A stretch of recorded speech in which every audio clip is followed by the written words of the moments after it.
At Hyundai, the longer you look, the more there is to like, and right now there's a lot to see at your Hyundai dealer. Buy City Perks to learn about City Perks at Mets.com/city. And by Budweiser, the legendary lager for legendary moments.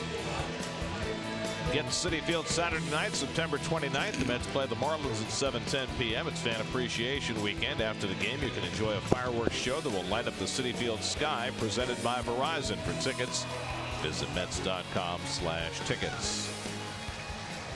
Your Ford leaderboard, one measure of dominance. How low the slugging percentage is against you. Well, Jacob deGrom has that one covered by a healthy margin over Aaron Nola. Interesting to see Zach Wheeler third in that conversation, ahead of Max Scherzer. Just one more statistic to back up deGrom's Cy Young candidacy. But can he wear lederhosen?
Three-hit games. Michael Conforto's had more home runs and RBIs than anybody in baseball in September.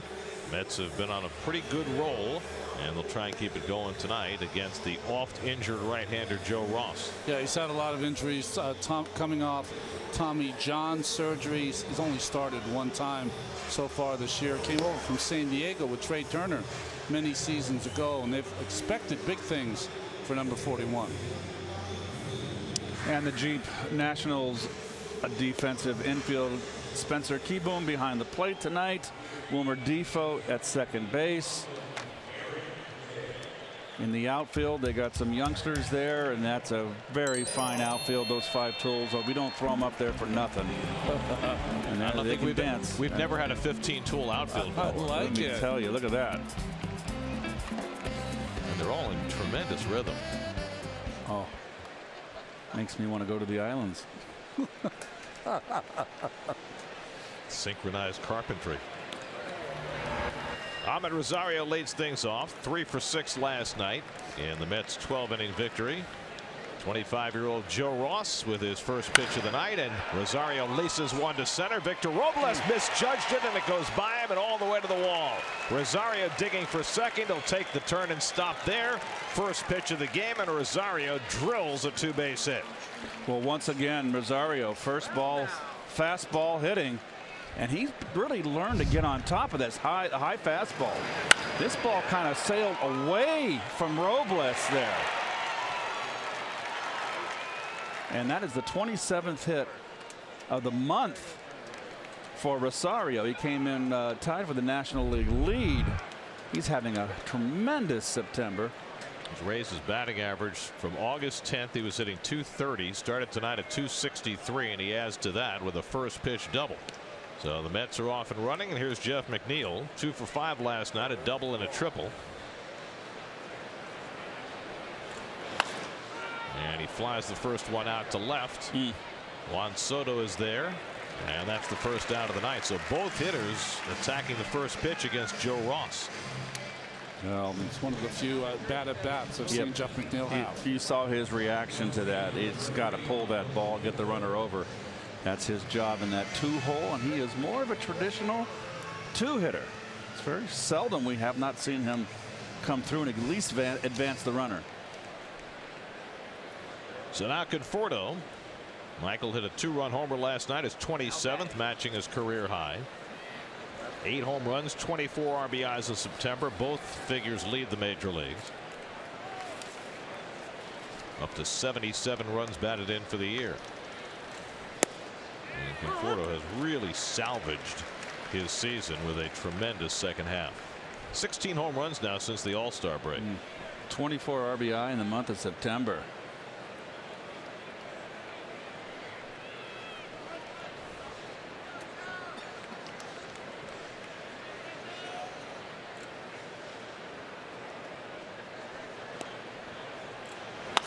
And he takes this one the other way. Moving into foul ground is Rendon, and he gets over to make the grab for the second out. So Conforto retired on the foul pop-up, and Rosario stuck at second with 2 out. The late sinker right there that got Conforto to fish, chase a little bit. Now Jay Bruce, who homered last night against Max Scherzer, had a couple of hits, drove in 2 runs. Playing right field tonight after playing first base last night.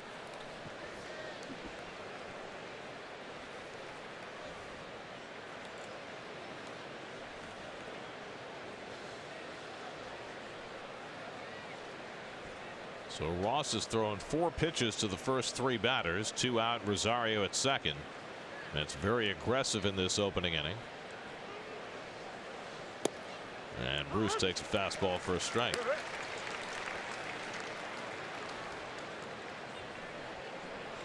Mets are now 12-7 in the month of September. 9 games to play on the season, and trying to get a run home early for their run-starved ace, Jacob deGrom.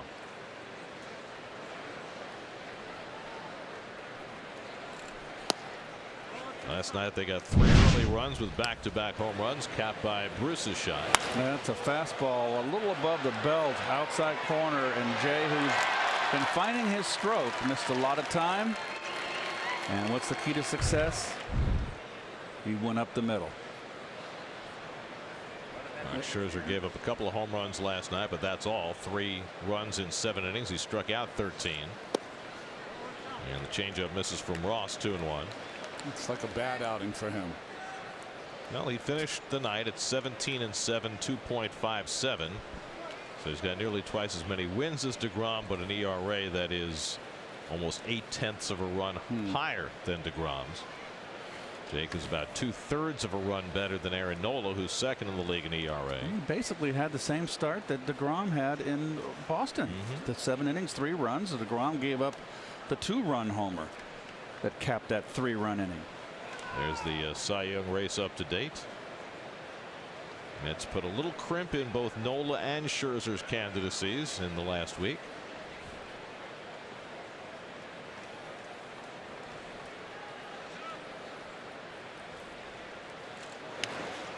And Bruce fouls back a fastball, 2-2.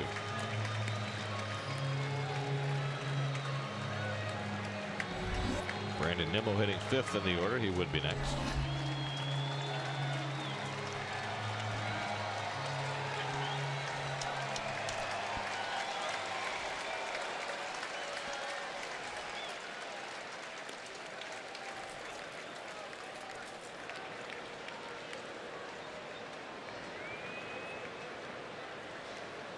Rosario at second with 2 out. And Bruce lofts one the other way for a base hit, and that'll bring in the game's first run. Rosario comes in to score. Bruce just poking one to left field to drive in the first run of the night. It's 1-0 New York. Well, there's certain times that when you're a power hitter that you've got to become a line drive hitter and a good 2-strike hitter. And this is a base hit's all that's needed. I kind of chased that sinker out of the strike zone and just kind of flipped it into left field. Nice hitting. I think that might have been one of those changeups you said, Gary, that he's been throwing more of. He threw it soft. Bruce hit it softer. That's the changeup that got Conforto. So the Mets cash an early run for DeGrom. And now Nimmo steps in. Have you ever said that this year? Maybe not. And a check swing foul, 0-1. Nimmo 1 for 5 last night. He's now reached base in 27 straight games, a career high. Mets saw a lot of Joe Ross before he underwent the Tommy John surgery. Nimmo's had 6 at bats against him. He's 5 for 6. Ross has never been able to get his career started. He had the shoulder injury 2 years ago that cost him 2 months. Then the Tommy John surgery last summer that shut him down for more than a year. And now making just his 2nd start since returning. It's actually his 2nd and a half. He had a start rained out after an inning and 2/3. His first official start was 8 days ago against the Cubs. Yeah, that rain out was against the Cubs. The you know, when I think of Ross, he's got a great arm. He's a great athlete, but everything tends to be hard. He doesn't have that one pitch that can get you off that good fastball and slider. Well, he's one of those pitchers that just has to be fine with his pitches. And you can see already he's trying to establish inside to the Mets left-handed heavy lineup. Another left-hand hitter on deck, and Dom Smith. Ross, of course, the younger brother of Tyson Ross, who's now with the Cardinals. Another guy who has battled through a succession of injuries over the last few years. Ross brothers from Berkeley, California. Up and away, and it's 2-2 to Brute to Nimmo.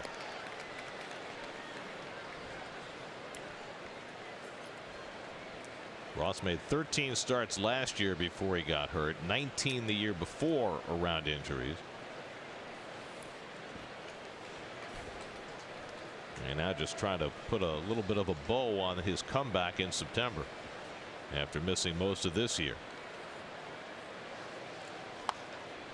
And Nimmo fouls off the changeup. Still 2-2. So his changeup to me is just too hard.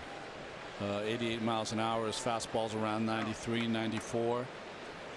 It's got to be a bigger differential for Joe to have success with that pitch.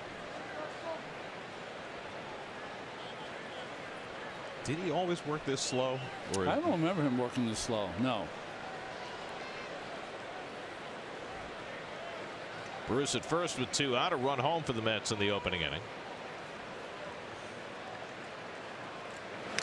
And Nimmo fouls back a fastball. Purchase your 2019 Mets season ticket package today. Choose from full season, half season, or 20-game plans that include opening day and the Subway Series. Plus, for a limited time, receive an authentic or replica Mets jersey with your purchase. Purchase your plan today at Mets.com/ticketplan. I could have read the promo twice. Yeah, right. 7th pitch of the at bat coming to Nimmo. And Brandon just got a piece of that. Popped out of Keyboom's glove. Well, you'll be able to make up for it on Sunday, right? You got Matz and Fetty on Sunday, and Matz, we know who works fast. Fetty works faster. Fastest guy I've ever seen work in a baseball game. Really? No, fastest Faster ever. than Jim Cott? Like that fast. Really? No, Yeah. I can't wait. Well, yeah, that fast. I've got to see that. You sure you're telling the truth? I watched him Chicago pitch. I was so surprised. I didn't have to say a word the entire game. As long as Matz hits his home run, I don't care how fast Fetty works. There you go. Brandon yanks the slider foul. Oh. Fantasy football fans, catch the sweat. Presented by DraftKings this Sunday at 11 a.m. only on SNY. You could get every promo in the top of the first inning. Well, pitch number 9 coming from Ross to Nimmo.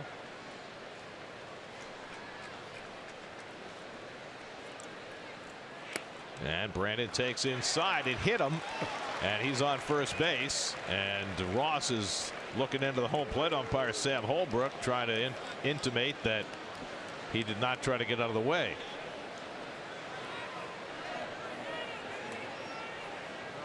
I don't know why Sam's yelling at the Mets dugout. Really? I mean, it should be the Nationals dugout that's angry. What are they saying? What's the deal? You don't want to hit by pitch? Well, Nimmo just went to first base. Are they saying he wasn't hit by the? I don't know. Can you? It appeared as though Holbrook indicated that he was hit by the pitch. Yes. Watch.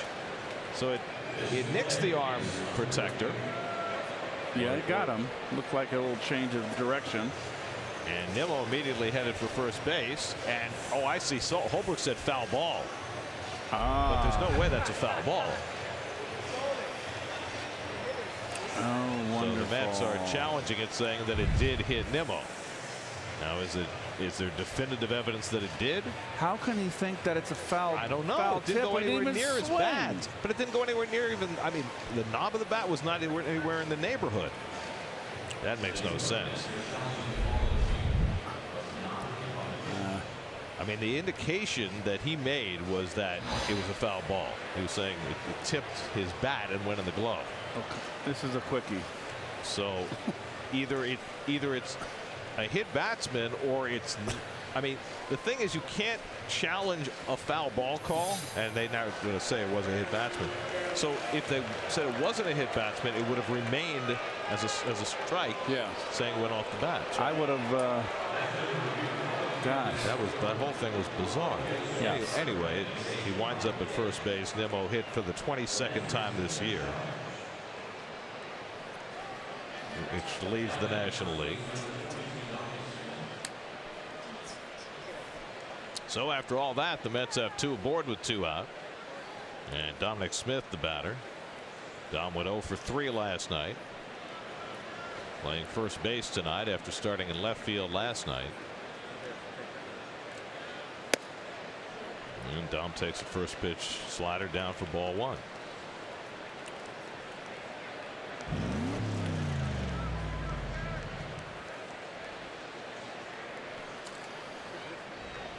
Ross about to throw his 20th pitch of this opening inning.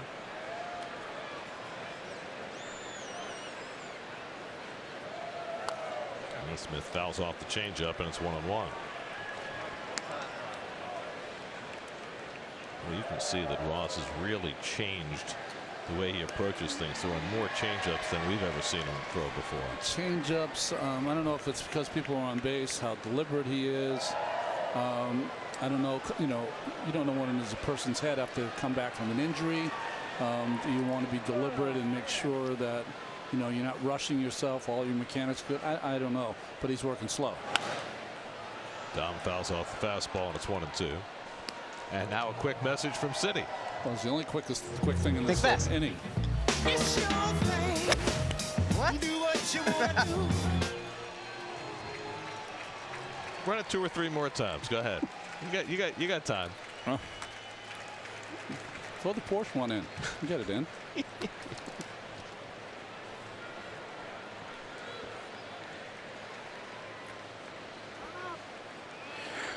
And Dom's got some gnats. Yeah, they're circling around him. Rats, gnats. It's been quite a road trip, huh? You got the gnats and the gnats. One peskier than the other.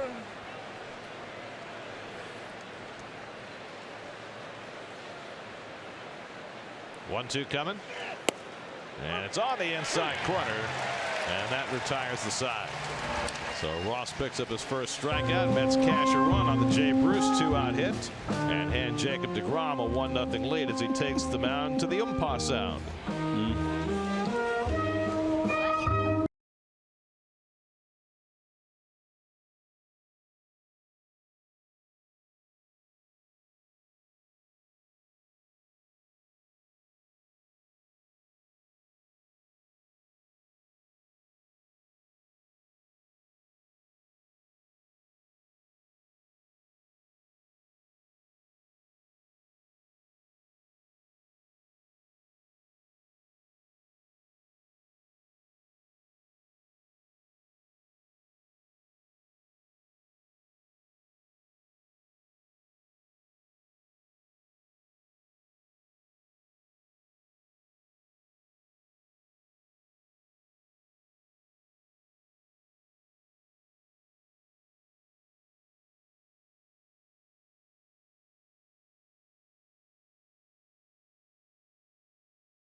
Adam Eaton, he's got a sore knee, so Victor Robles gets another start in center field for the Nationals. Spencer Keyboom behind the plate. Wilmer Defoe at second base. Those are the changes from last night as Jacob deGrom makes his 31st start of the year. And we should see a lot of the same from Jacob as you see his Land Rover numbers. He will get ahead. He will then use a number of weapons in his slider and his changeup to both sides of the plate. And if he gets 2 strikes on you, he'll put you away with that high fastball. Victor Robles, the 21-year-old rookie, making just his 7th start for the Nationals. Went 1 for 6 last night. He's had 30 at bats since his call up. And the curveball out of the strike zone. It's 2-1. Jake got to 251 strikeouts in his last start in Boston, second in the National League behind Scherzer. Got to 290 last night.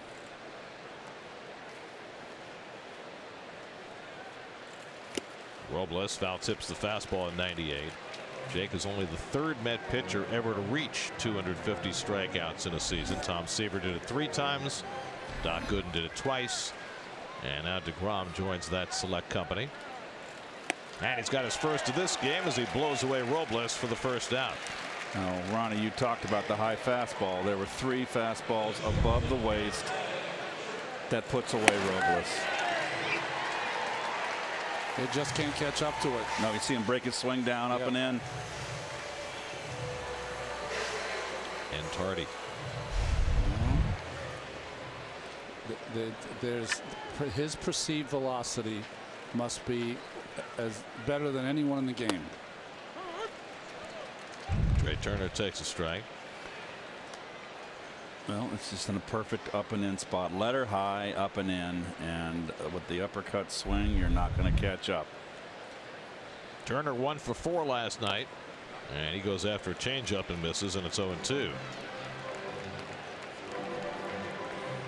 Jake did not have much of a changeup in Boston. He really didn't throw his curveball much. It was mostly fastball slider the whole 7 innings. Correct. He had no command of his changeup.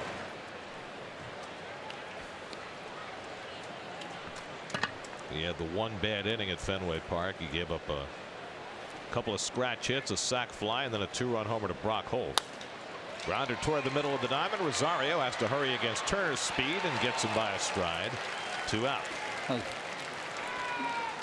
Well, we already saw the high fastball get Robles. Here are the strikeouts that DeGrom has gotten on his four-seam fastball this year. Statcast AI powered by Amazon Web Services. I mean, you see all those pitches up and above the strike zone that are swung through.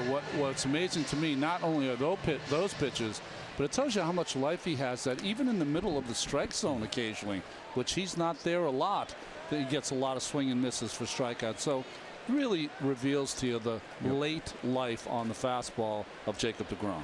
In the upstairs ones out of the strike zone, as Harper steps in, it just shows how he can elevate, and he puts a little something extra on it to get those strikeouts up out of the strike zone. I bet you from a hitter's perspective, it rides up. Bryce Harper's had DeGrom's number over the course of their careers. Harper's 10 for 28 with a couple of home runs against DeGrom, one of those this season. Jake's made 2 starts against the Nats. They were both back in April. One was pretty good, the other was okay, but he had not really hit his stride at that point. And we've mentioned over the years about Harper is that he kind of, when he swings, he's kind of moving towards first base and towards the first base line, which means he's pulling off. He's vulnerable away, and a lot of his strikeouts come up and away in the strike zone. Matt Harvey dominated him for years throwing that high fastball. 2-1 from DeGrom, and he throws that one by him low in the zone. It's 2-2. The difference with Harper now, and he swings through this pitch down, is that I think every once in a while he looks up and he'll jump you once in a while. Maybe not with 2 strikes. I think he's just trying to hit a lot of home runs. Yeah. I think that's what he's become. And he swings through the fastball for strike 3. So DeGrom, with a couple of punch outs in the opening inning, sets the Nats down 1-2-3 after getting an early run. So DeGrom looks like he's right where he's supposed to be early on in this one. 1-0 Mets.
Second inning, 1-0 New York. Todd Frazier leads off for New York against Joe Ross. Frazier didn't start last night, came off the bench, went 0 for 1. Frazier's got a home run and 2 career at bats against Joe Ross. Frazier, then Devin Mesoraco and Jacob DeGrom for the Mets in the second. After the Mets sent six men to the plate in the first inning. Jay Bruce with an RBI single. And Frazier hits a 2-hopper down to third. Rendon slings it over to first. 1 out.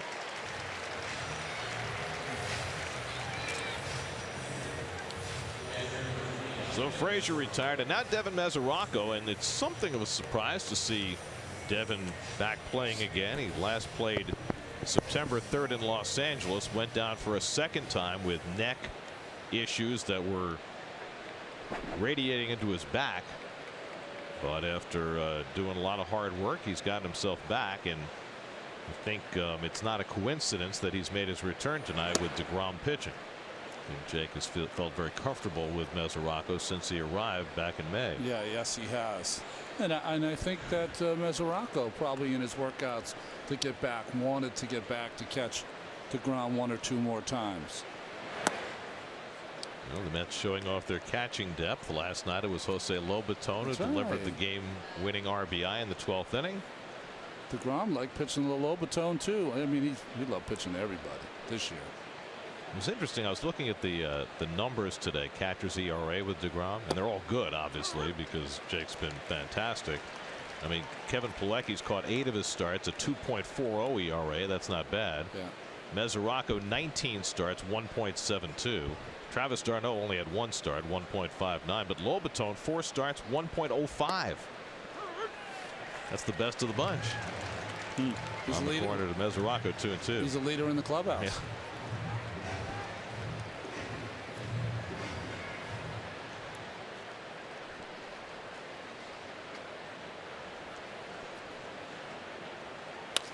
And Mesoraco pulls one over the bag. That's a fair ball going down the line. Devin heads for second, and he'll pull in standing. His first at bat in 2.5 weeks, and Mesoraco has a double. The hanging slider, I think, there, Keith. Well, good for Devin here. And you would be correct, Ronnie. That is a hanging slider, inner half down, right over the bag.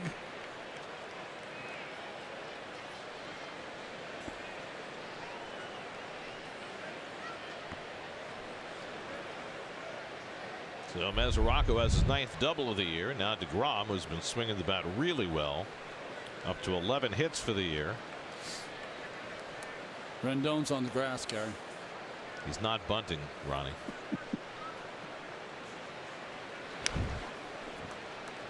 See? If I recall, there has been a couple games where DeGrom has been the only guy that's driven in a run in a game he's pitched. That happened a couple of times within the last month. Including one where he got a win where he drove in the only run. That's right.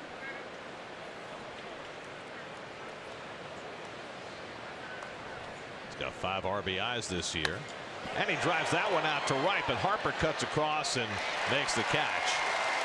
And Mesoraco holds at second, but DeGrom stung it. That's the second out. It'll take us to tonight's Verizon trivia question. Who led the Mets in saves during the 1970s? Probably wasn't a huge number. Well, you know, early in the 70s, you had Tug McGraw, and Danny Frisella, and guys like that. And you had Neil Allen. And then late in the decade, you had Skip Lockwood, who saved a lot of games for the Mets. Neil Allen. When did Reardon get called up? That might have been a little bit later. And Orozco was later. I remember when the Mets brought up Reardon, and I said, holy cow. And when they traded him, I was just shocked that the Mets traded him. The Mets have traded a few guys who wound up being great closers elsewhere. Reardon, Rick Aguilera, Randy Myers. Yep. Rosario led off the game with a double on Ross's first pitch. Came in to score the first run of the game. And he takes a fastball high 2-0. Rosario with 3 hits in each of the last 2 games. The 6th different Met this year to have back-to-back 3-hit games. Nimmo, Flores, Jackson, Conforto, McNeil, and now Rosario have had back-to-back 3-hit games this year. Last Met to have 3 straight 3-hit games was David Wright. That was 5 years ago. And that one pops out of the mitt of Keyboom, and that'll move Mesoraco over to third. That's a pass ball. Was that a cross up? What the heck happened here? He wants it away and it runs in. No, he just missed it. The rookie catcher Keyboom gets charged with a pass ball that puts a runner at third with 2 out and a 3-0 count to Rosario.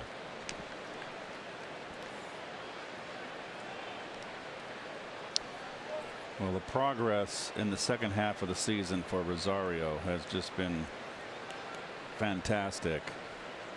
I think that they just cut him loose, got all those thoughts out of his head, and let him swing the bat, and let him discover on his own. He's going to be a guy that's going to swing at the balls out of the strike zone, particularly breaking balls down and away from right-handers.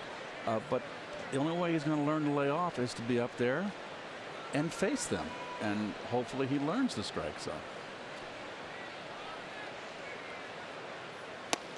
Goes after the changeup, and it's 3-2. Well, one of the goals for Rosario hitting leadoff this last part of the season was to get his on-base percentage over 300, and he's done that now. That was a long, slow climb, but he's hit so well over the last 2 months. Even without walking a ton, he's got that on-base percentage up to 301. Mesoraco at third with 2 out. 3-2 coming from Ross. And Rosario gets one in the air to left center. Robles calls off Soto, and that retires the side. A double and 1 left. DeGrom heads back to the mound with a 1-0 lead.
Jacob deGrom takes the mound for the bottom of the second. Worked a 1-2-3 first. Trying to become only the 4th Met pitcher ever to win a Cy Young award. First was Tom Seaver, who won 3 and got robbed in 1971 when he had his best year. Tom terrific. 1971 he had a 20-10 record, a 1.76 ERA, best of his career, 289 strikeouts, best of his career. And Fergie Jenkins, who had an ERA a run higher, won the Cy Young. How many wins did Fergie have that year? It was 23, maybe 24. Come on, voters, what are you thinking about? He was 176. Fergie was 277, if I recall correctly. I'm gonna look it up. Yeah, Fergie was 24 and 13, 2.77. Tom was 20 and 10, 1.76, and lost. I don't know how that works. And Fergie got 17 first place votes, and Seaver got 6. The voting intelligentsia. I don't know what happened that year. Well, he was robbed. The switch has been flipped. If it were this year, Seaver would have won unanimously. That's right. Just as DeGrom, unless something goes off the rails in these last 2 starts, is probably going to win overwhelmingly. Anthony Rendon leading off in the home second, and he shoots one foul. It's 3-2. It's happened though. You know, there's been pitchers in the past who've won 20 games. ERA's under 2, and they've gotten nothing. Just like the year you're talking about, 71 for Seaver. Tion in 68. Well, but, that was different. Everybody was under 2. Everybody was great. You're right. That's outside ball 4, and Rendon is the first Nationals base runner of the night. Leadoff walk. Clemens had that huge year. I think it was 91. Maybe it was 90. But Bobby Welch won 27 games. So that was historic. No one had won 27 games in quite some time. So he beat Clemens. Clemens just had another magical year. But Clemens has how many? 7? Yeah. How many does he need? I mean, come on. Oh, so eventually you start using them for doorstops. Yeah, exactly. It's like Keith with his gold gloves. What are you going to do with them all? Where do you have all those gloves? They're all got mold on them down the basement. Come on, share the wealth. Very nice. They like the leather. The mold likes to attach to the leather. Here's Juan Soto. Soto, the rookie left fielder, just 19 years old, had the game-tying hit last night in the 8th inning. That eventually set us off to extra innings. He is in a pitched battle for an award as well. He and Ronald Acuna, the front runners for National League Rookie of the Year honors. Why don't you donate him to the Mets Hall of Fame, the museum, and they can have a whole row just of all of your. Oh, that'd be pretty cool. Well, when I kick the bucket, I might do that. Oh, but then you won't be able to see it. You're feeling all right, right? Feeling okay. Okay. 2-0 to Soto, and time asked for late. DeGrom had already come out of his stretch when Sam Holbrook granted time. There was a time you would never see a rookie player get timeout while a pitcher was on his way. That's a good point, Ronnie. DeGrom having trouble finding the strike zone early in this second inning, and now he's behind on Soto 3-0. This is reminiscent of that inning that he had in Boston in his last start when he just lost command for that one inning. And Mesoraco out to talk to DeGrom to try and get him refocused. You know, he's been so close to perfect all season long that it must shock his system when he goes through these small amounts of time when he can't find a spot. Well, you worry that, and I don't worry, but you saw DeGrom had a reaction to that 4-pitch walk to Rendon to lead off the inning. And, you know, I've got to run. Gosh, do I have to be perfect for 9 frames to get a W? And he gets a strike to Soto, 3-1. The AT&T achieving more stats. Well, those are the numbers. Best ERA, best slugging percentage against, best OPS against. Anywhere you look except for one loss record, he is at the top or right next to it. Soto fouls back the fastball, and it's 3-2. When I was struggling with control in the beginning of an inning, I would love a catcher to come out and say, hey, listen, it's 3-0. You got to run on first. This guy is not going to be swinging 3-0. He's 19 years old. Just pour in a strike. Next pitch, let's keep something down the next couple times. Get yourself a ground ball, double play, and we're out of this. You know, you got 2 outs in the inning. Rendon not likely to be running on 3-2. Small lead. And Soto reaches and taps one foul. Tried that backdoor slider that time. I'll tell you what, this youngster is very impressive here. It was a backdoor slider, and there's you see those impressive what he's done with those 20 home runs, and the people ahead of him are just incredible. Tony Conigliaro, 24 home runs as a 19-year-old. That's the major league record. From Somerville. Again, the 3-2, and Soto pulls one past Smith and into right field. Rendon to second. He'll take the turn and go to third. And the Nats have first and third and nobody out. A very impressive 19-year-old indeed. Yes, he is. Changeup, I think. Oh, good job by Rendon getting out of the way. and still went first to third. So now DeGrom's got a situation on his hands. First and third, nobody out. Ryan Zimmerman coming up.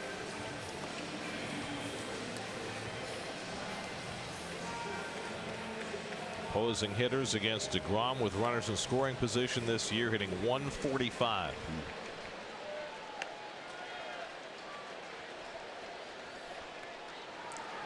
Zimmerman had 3 hits last night.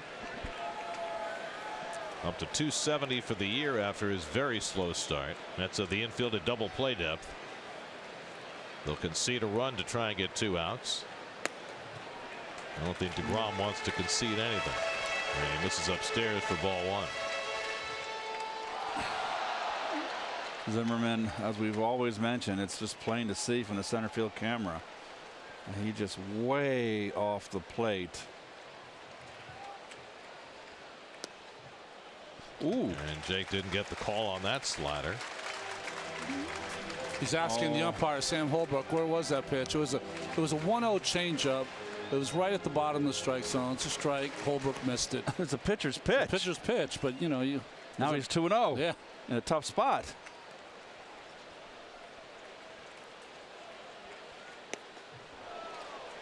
So he goes to a fastball and throws it by Zimmerman. 2-1.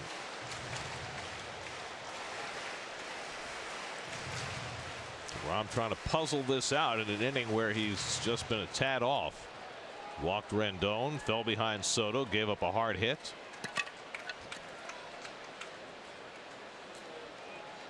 Two-1 to Zimmerman, and he lifts one to center. That'll get a run in.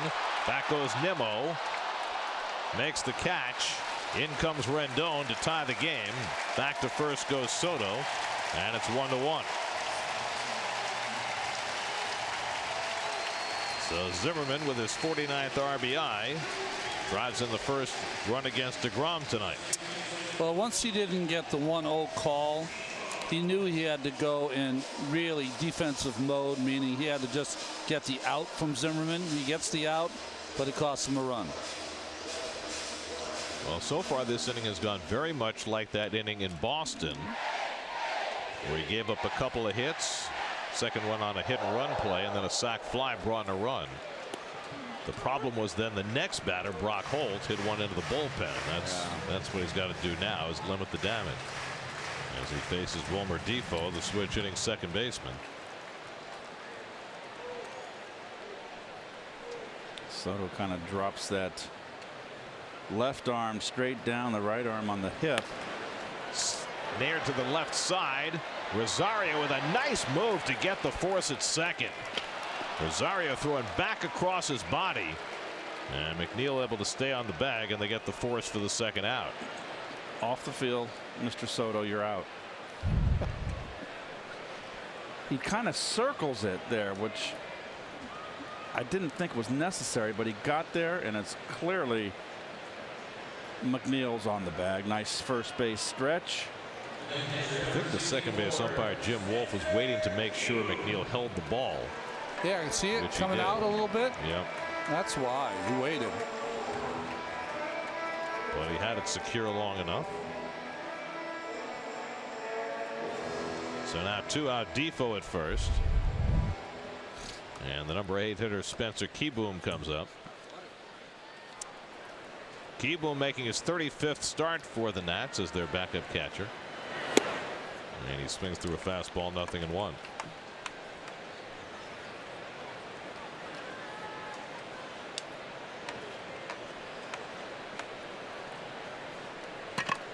Defoe at first can run, but you hate to steal in these situations with the pitcher on deck and 2 out. And the slider off the plate. Ball and a strike to Kieboom.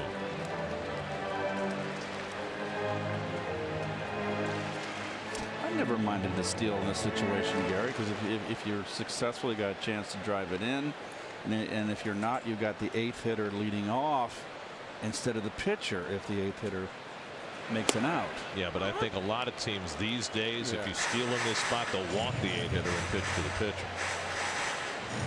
I still like that because I get my leadoff guy up in the next following inning.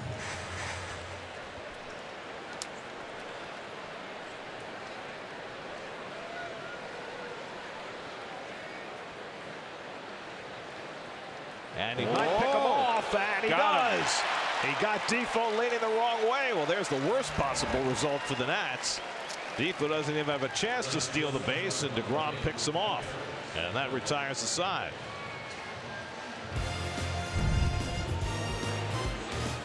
Yep, he was going. Leadoff walk cost DeGrom a run. It's 1-1 after 2 in D.C.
Off for the Mets, and Steve Gelb leads off for us. Steve? You know, Gary, pretty much the only thing we have not seen from Jeff McNeil at the major league level is the home run ball. That was something that kind of came out of nowhere for him in the minors this year.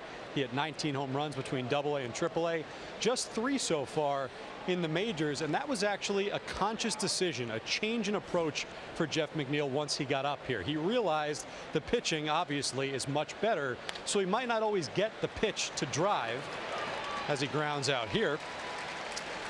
And so what he decided, because he can cover so much of the plate and even outside of the plate, that he was going to put bat to ball as often as he could and just try and get on base. He also said that in the minor leagues, you really don't see sinkers all that much, and up here, that pitch is much more prevalent. You're not going to hit a lot of home runs off that pitch, so why even try? Just put the ball in play, let the big boppers behind him do the work. Couple of one-pitch outs for McNeil so far tonight. Yeah. Well, I think that the sinker ball, if it's more prevalent up here than AAA, it's going to play right into Jeff's strength, which is down and away. A sinker's a pitch down in the strike zone. He likes the ball down, and he does use the whole field. That would be a benefit to him. But I like his attitude. He's a table setter. Maybe we're getting back to all that. Thing is, that's what he always was until this year when he had the breakout home run season in the minors, so he certainly can make that adjustment successfully. Just going back to what he's always been able to do. Conforto flies one out to left. That chases Soto back onto the warning track. He can't get it. It hops against the wall. And Conforto takes a turn and holds it second with an opposite field double. That ball just kept on carrying, and Soto couldn't make the play. I think if he didn't jump and he kept running, he would have run under it. But he jumped a little premature, but I mean, very difficult play. I think that ball fooled him at first. Yeah, he started back like it was going to be a fairly routine play, and then it just took off. Well, particularly what Conforto did last night, that home run he hit in that same area was way out. I'd have to respect his power to the opposite field. Conforto's 23rd double of the year as he keeps on using that other field successfully. And now Jay Bruce, who poked one to left to drive in the Mets run in the first inning. Mets have 4 hits now against Joe Ross. 3 of the 4 have been doubles.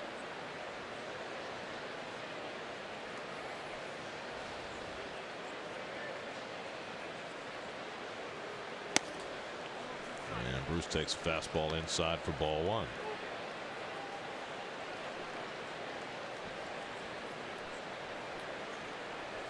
Fordo's now got 50 extra base hits this year, which the way his season started it's a nice total. Quite a number, yeah.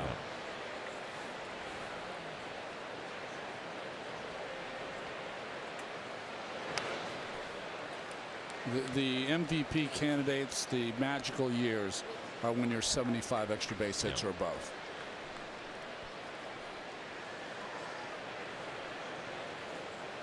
Carlos Delgado had one with the Toronto Blue Jays. I think he had 99 extra base hits. We just saw Mookie Betts. He's right around 80 extra base hits now. I think Howard Johnson had an 80 extra base hit season for the Mets.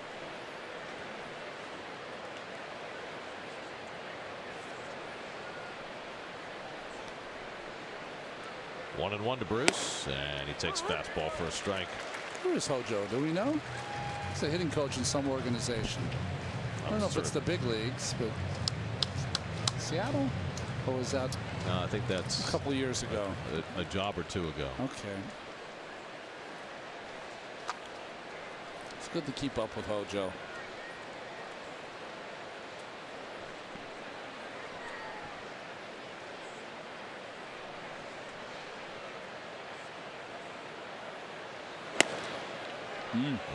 Well, Ross is throwing more fastballs. He's working just as slow, but he's definitely throwing his fastball more in the second and third.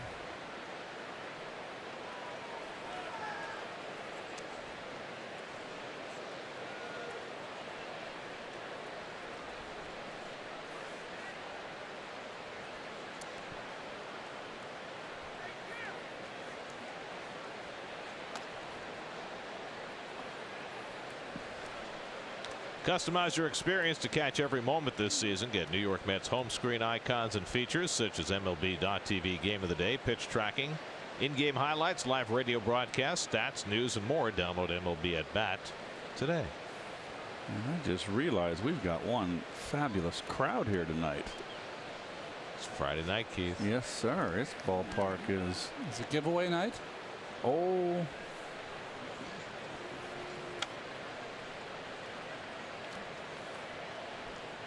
It's a bit of a disappointment tonight because it's Oktoberfest here at the ballpark as Bruce lays off the slider, and it's 3-2. They were supposed to get their Oktoberfest Steins tonight, but the Steins apparently didn't make it. So we have the Oktoberfest costumes, but no Steins. They got a coupon, I understand, so I guess they will be able to. It's like a rain check. Well, coupons So can be. You come in your lederhosen and everything, and you don't get your Stein. Oh, Gary was very. I've never seen Gary more excited. He wanted that Stein. Bruce gets one in the air to right center, back in the gap. Robles back near the wall, and it short hops the fence. That'll bring in Conforto. Bruce pulls in at second base.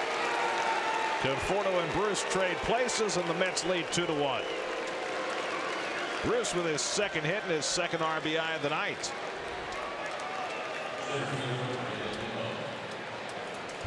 Jay very quick with his hands here. Watch this. Fastball in. Boom. That ball bled out over the middle enough, but a quick bat. Ross really just stayed one way with him. Every pitch was inside.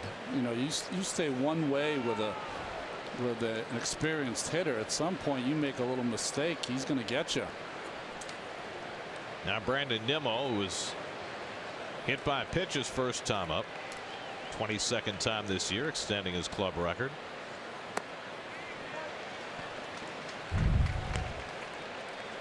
Little two-seamer. Watch it kind of bleed back over the middle. And there's your difference right there.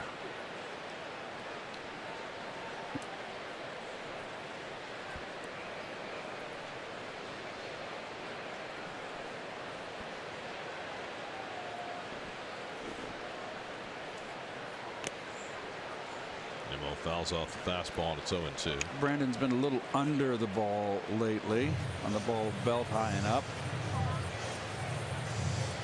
Been fouling back a lot of pitches.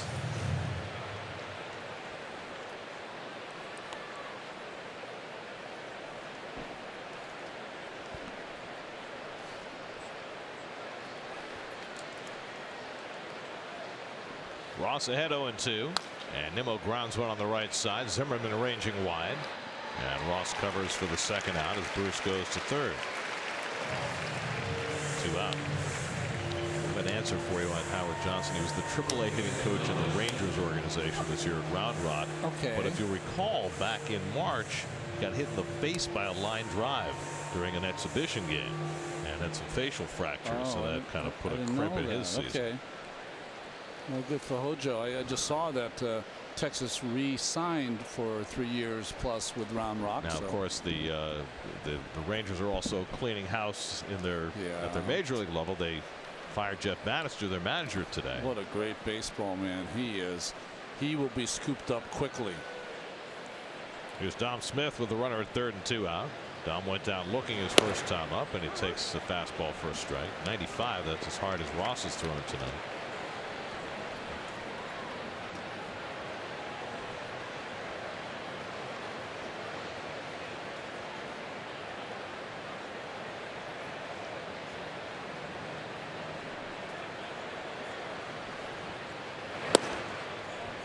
Comes inside, 1-1. You got Rendon playing about 40 feet off the line at third, so Bruce can wander as far as he wants down that third base line. And it kind of puts a hamper on your pitcher. Can't really use that fastball away. You have to throw a lot of soft stuff. Hopefully he pulls it or fastball's in. And he drills one over the glove of Defoe for a base hit. That brings in Bruce. Dom Smith hit it just high enough to get it by Defoe in the shift, and the Mets have a 3-1 lead. I've seen Dom get a lot of hits on changeups, or is it just me, Keith? It's you. Okay. I'm just kidding. He does. He stayed back nicely on that one, just out of the reach of Defoe. So the Mets are scoring some runs for Jacob deGrom tonight. Bruce has driven in a pair. Now Dominic Smith chips one in, and it's 3-1 New York. Here's Frazier, who grounded out his first time up.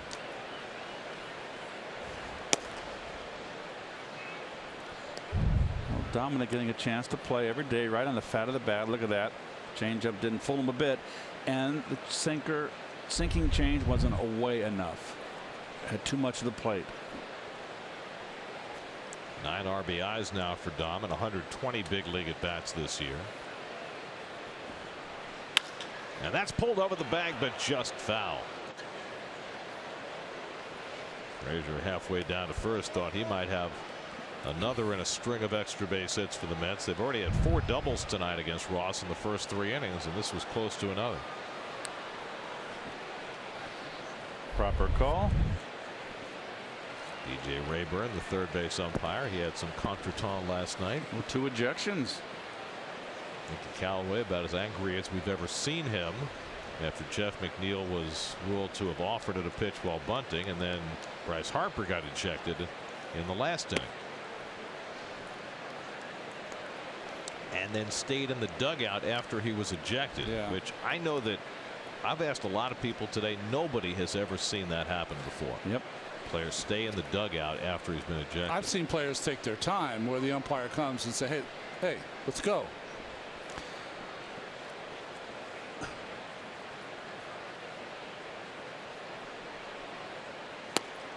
The Mets dugout realized that Harper was there. Yeah. They didn't say anything about it because it really wasn't matter to them. It doesn't matter. But the umpires are supposed to do something about it. The league is going to do something about it, I bet. I would think. And it's not like he was trying to hide. He was standing right by the helmet rack. He was defiant about it. Yeah.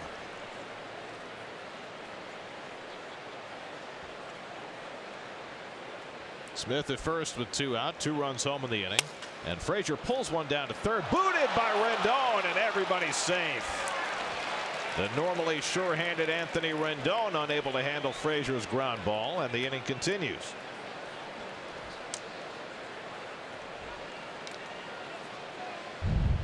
Well, nothing fancy here. He gets in front and he's going to use two hands. He just muffed it.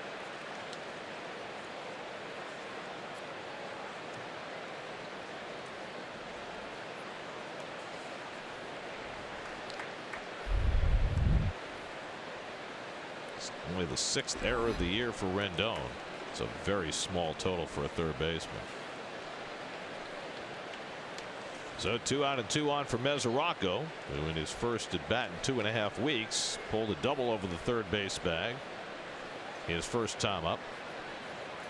Smith at second, Frazier at first. And Mesoraco pulls one down the line, and that's a fair ball. It bounces around in the corner. 1 run is in. Here comes Frazier. He slides in, and he's out at the plate. A good relay throw gets Frazier at the plate. But Mesoraco's second double of the night drives in a run as Smith comes home, and the Mets score 3 in the 3rd inning. And the Mets are not going to challenge, and he is OUT. Good fundamentals on that relay. Keyboom just got the tag down.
Second double of the night for Mesoraco. They just stayed fair.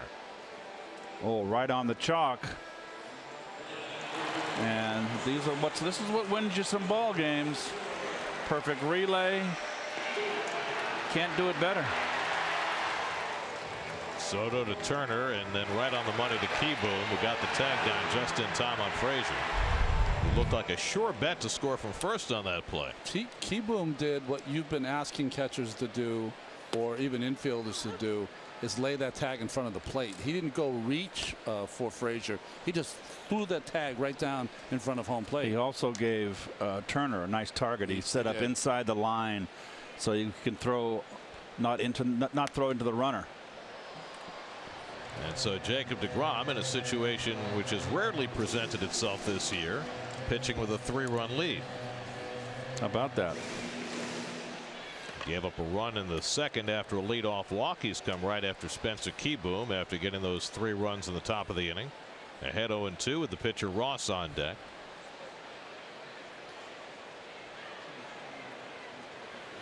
And Keyboom down on strikes for the first out of the inning. 3rd strikeout for deGrom.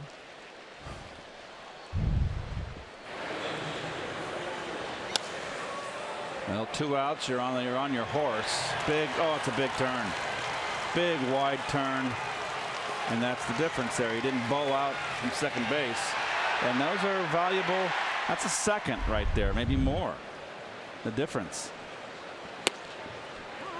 There's Joe Ross, pretty good hitting pitcher, lifetime 186 hitter. He's only had one at bat this season.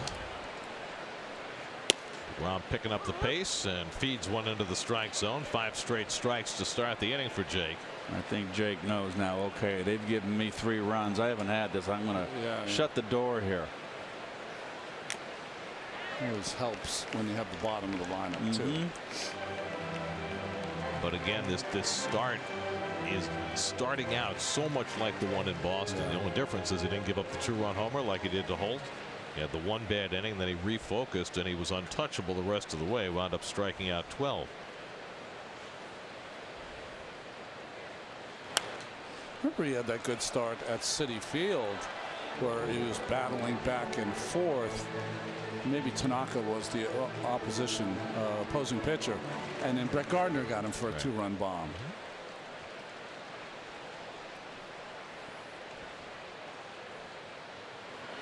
And there's his 4th strikeout of the night as he gets Ross with the slider. Back-to-back Ks for Jake against the 8 and 9 hitters to start the 3rd.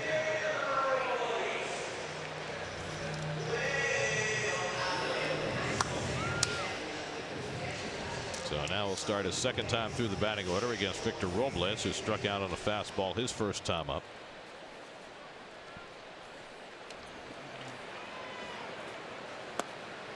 DeGrom, in addition to all the other numbers, has a chance to set a major league record tonight if he goes at least 6 and gives up 3 or fewer.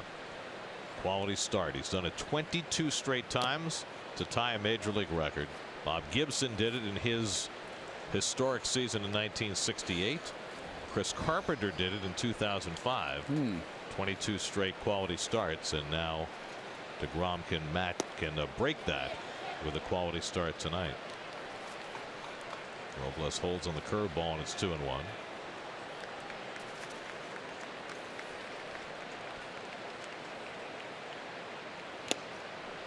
He's been able to throw that fastball by him so far tonight. And just above the knees, he can just a little below the belt on that inside. He's just very vulnerable. 2-2. Bounce toward the hole and Robles gets it through for a base hit, so he does make contact on a fastball. And the Nats have their 2nd hit of the night, a 2-out single for Robles. Got that one over the middle. Over the middle, and the young Robles might have cut down on his swing a little bit too. Put it in play. Wants it away, it's right down the pipe.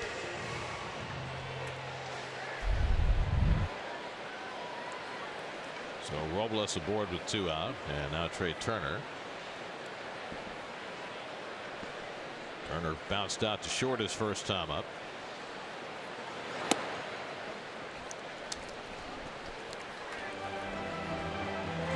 So hasn't thrown a lot of change-ups. He's thrown a couple of curveballs for strikes. Slider has not been there yet.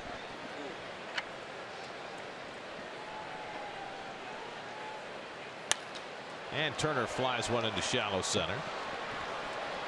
And Nimmo waiting for it. That retires the side. So after getting the lead this time, DeGrom gives up nothing. They hit him 1 left, 4-1.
Fourth inning in D.C. Mets with a 4-1 lead. Jacob deGrom with the lead, and he'll get his second turn at bat as the Mets come up in the fourth.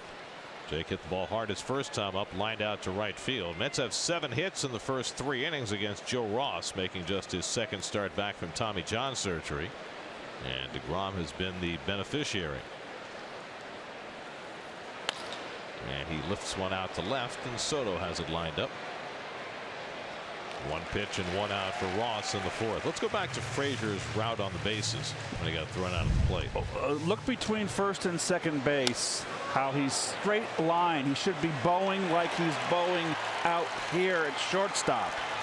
And you make that angle, then you can cut tighter from second to third, and he's perfect coming home. He cut that tight. But that big bow out there between second and third was the big difference, and it was because he ran a straight line to second base.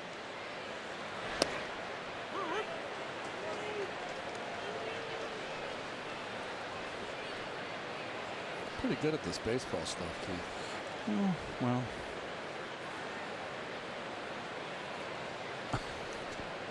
Ahmed Rosario doubled and scored in the first. Fly down the second, 1 for 2. And he flies this one foul. 0-2.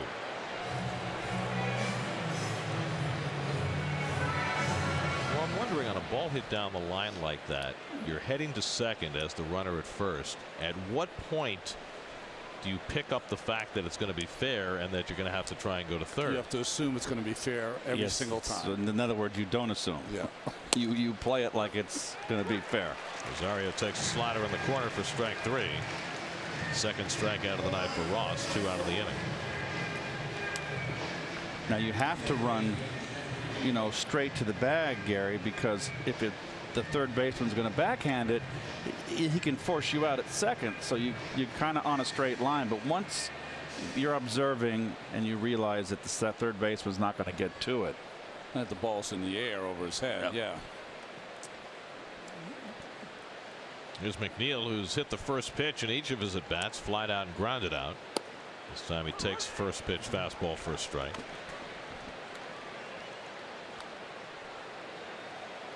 Oh, very nice. The old crab cake sandwich. Oh, our producer, Greg Pickett, would love that. That's grilled cheese with crab cake. Our producer has never seen a meal he didn't like. A little bloop behind third. Rendon grabs it. He doesn't even eat the crab. He eats like an 8-year-old. The grilled cheese is enough. They go to the bottom of the fourth. deGrom and the Mets up 4-1.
And perhaps for Bryce Harper as a Washington National, he'll be a free agent at the end of the year. He's had a really good second half, but last night, things that are you watching if you're a team thinking about signing him? Well, that's a pitch he should have killed, and he missed, and he makes a right-hand turn. And this one's more egregious. This is just inexcusable. I'm sorry. You've got to touch first base. Now there'll be some fans watching who will say there's nothing wrong with that. You know, he runs when he has to, and he's out there 150 games every year, and you know, there's a guy on first. It's either going to be caught to right field or a 3-run homer. What do you want me to do? Where do you want me to go? He might have also hit the wall, and he might have ended up at first base instead of second or third. But the aesthetics of how we like to watch the game and watch our athletes be athletic on the field, you don't always get that kind of effort today, and I really think many players really don't care. You know what I mean? Like it's not important to have that hustle if they don't think the hustle is warranted. Well, you've got an all-star premier player, and you've got a young team over here with a bunch of young kids, and that's the example that he sets. He's also putting his manager, Dave Martinez, in a bad spot. Now, evidently, they have a very good relationship. Well, I don't think that is strike 3 on a good slider right there. I'm not sure that Harper understands what a bad position he's putting his manager in.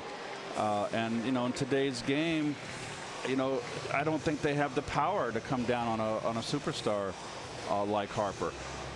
I've never seen someone hit a fly ball even and get 10 feet out of the home plate. I've never seen that. It's inexcusable. I don't care how frustrated you are. You got to touch first base. So the next question then becomes, he's a tremendously talented player. He's not even 26 years old yet, and he's going to be a free agent, and presumably somebody is going to give him an enormous contract. If you are a team thinking about signing Bryce Harper, does any of that stuff matter to you? Should it matter to you? At the end of the day, is it eyewash, or is it something that would give you pause if you were a team thinking about making an enormous investment in this player? Well, I think this is one of the most disappointing teams this season.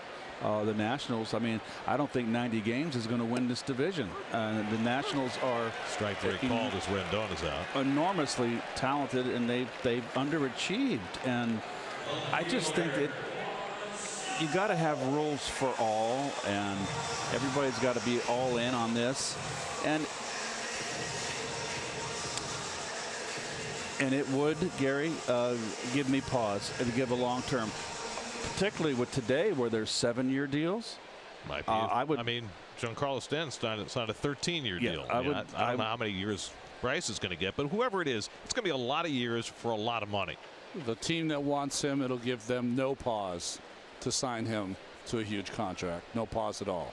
The team that gives him the money. He will go somewhere, and it'll be interesting to see as he plays out his career, as he gets longer in his career. We'll see how he responds on the field.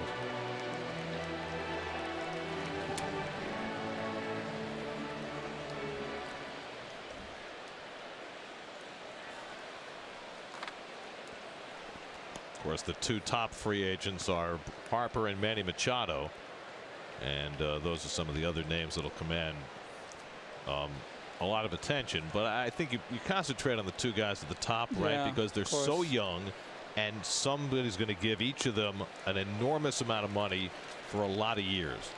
So you said the team that signs him won't have any pause. Right.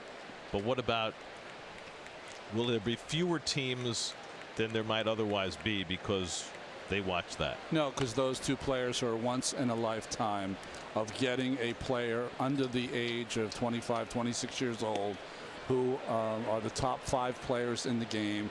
It would be the same if, now I don't get to watch him play enough. I know he's one of the greatest, if not the greatest player in the game.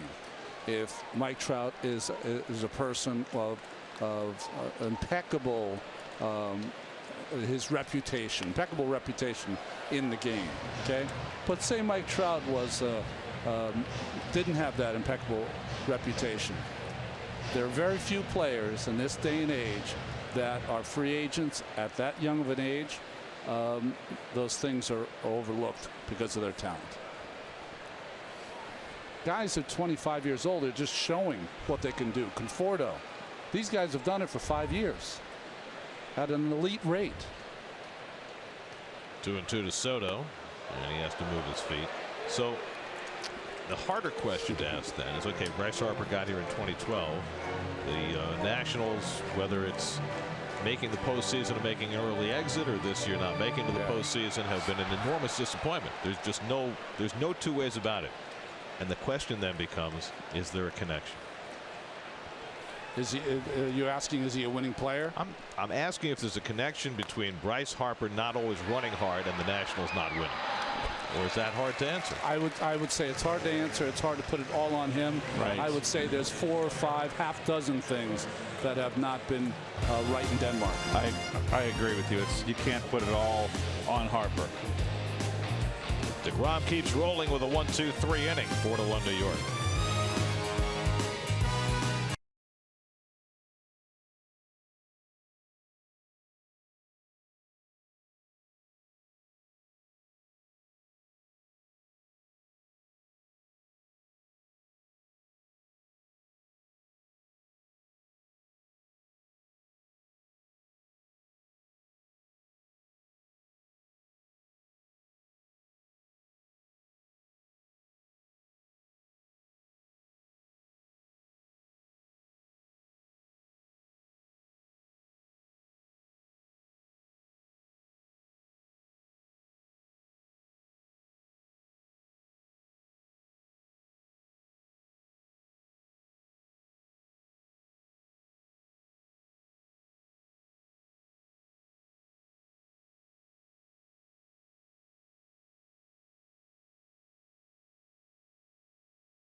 Back into the rotation with Zach Wheeler shut down. He'll face Tanner Roark tomorrow in a 4 o'clock game. Stephen Matz Sunday against Eric Fetty in a 1 o'clock game. Both those games on Picks. Our next SNY telecast Tuesday night when the Mets get home to begin their final homestand against the Braves. 6:30 the coverage Tuesday night right here on SNY. Michael Conforto leads off in the 5th inning. Mets with a 4-1 lead. Conforto doubled and scored in the 3rd. One of 5 doubles the Mets have rung up against Joe Ross over the first 4 innings. Ross had his best inning in the 4th, 1-2-3 on just 6 pitches. And Conforto rolls over one. And Defoe's there to play it. 1 out.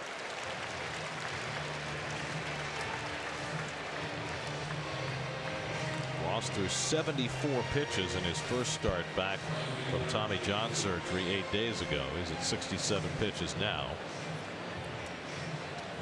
See how far they decide to push him tonight. Well, they got to take a good look at him, though. You know, here in September, he'll have a couple of starts after this, just because they want to know if he'll be part of the answer for their rotation next year. Bruce already having a big night, a single and a double. He's driven in 2 runs. He's scored 1, and he fouls back a first pitch slider, 0-1. Well, the Nationals are still technically alive. They might not be after tonight. If the Braves win and the Nats lose tonight, then the Nats are mathematically eliminated. The Phillies and Braves are in the 3rd tonight, with the Phillies up 1-0 after Atlanta took the first game of that series last night. Braves can wrap everything up if they win today and tomorrow. Their magic number is 4. 6.5 game lead with 9 to play. The odds are pretty good for the Bravos. What a season it's been for them. Yep. Quite unexpectedly behind the bag and grabbed by Zimmerman, 2 out. Brian, And everybody knew that the Braves had a wealth of young talent on its way. I don't think anybody knew that it was going to all come to fruition this year. I think the big keys have been Albies and Acuna. They added to Markakis and Freddie Freeman. You knew what you had there with those two guys, but those Acuna and Albies just stepped up this year. Newcomb stepped up, pitched well. Swanson's been a better player than he was last year. And give Brian Snitker credit. He's done a heck of a job managing that ball club. Well, the entire National League East decided to go with the young, unexperienced managers, and the Braves said we're going to go with the 40-plus season guy, and he could be wearing the crown. Well, to me, what's amazing about the Braves, not just the fact that Acuna has stepped forward to be the great player that he has been, and that Freeman and Markakis have had great years as well, but they've done it without their ace pitching well. Yeah. Julio Teheran's had a bad year, but Anibal Sanchez stepped forward for them to pitch great, along with Mike Foltynewicz at the head of their rotation. Foltynewicz has been unbelievable. Yeah. I've always liked his stuff, Yeah. but he's always been wild, and again, he hasn't been able to harness his stuff. And their no-name bullpen has somehow got it done. It's been really good. Oh, they added some pieces in that bullpen at the Trading deadline. at the deadline that was much needed. Venter's done all right. Kevin Gossman, who they got from the Orioles, has done a nice job. I mean, Gossman probably is their number 3 starter in the playoff Wouldn't series. disagree. Probably ahead of Teheran. Yep. And then the wild card will be the kid they brought up just recently, Touki Toussaint, who might be part of their playoff roster as well. Nimmo's been hit by a pitch and grounded out 0 for 1. And he takes it high, full count. And the Braves will be in for 3 games starting on Tuesday night, and they might well have the division wrapped up by then. But the Phillies trying to fend them off over these next few days.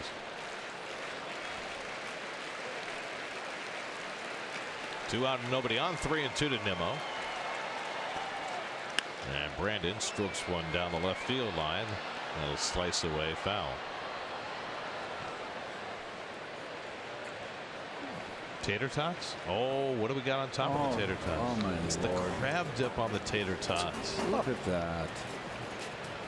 It's a crab-centric concessionaire's dream tonight. We got the crab cake sandwich. Yeah. That's a lot of stuff on those tater tots. That'll get you on the elliptical in the morning. I was going to say, what's the calorie count? You got the fried tater tots with all the stuff on top with the cheese and inside ball 4. Nimmo's on base for the 2nd time. Brandon started the night at .397 with his on base percentage, and now he's been on 2 times out of 3. His on base percentage, I would just love to see Brandon somehow, with the personnel constructed as such for next year, to have him in the top of the order somewhere in the 1-2 spot, because he gets on base so much. So if you have Rosario, McNeil, and Nimmo, what do you do with the 3 of them? I know it's you've got Rosario, who doesn't have the on base percentage but is very comfortable in that leadoff spot. It's a tough decision. Would you go back to hitting Rosario 9th, which I could early in the season? I would consider that, absolutely. But you need another bat in the lineup. In the middle, for the middle, of course. Dominic Smith drove in a run with a 2-out hit in the 3rd. And he nubs one down to 3rd. Rendon handles this one cleanly, and that retires the side. A walk and 1 left halfway through. DeGrom heads back out with a 4-1 lead in the 5th.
Home fifth inning, Jacob deGrom working with a 4-1 lead.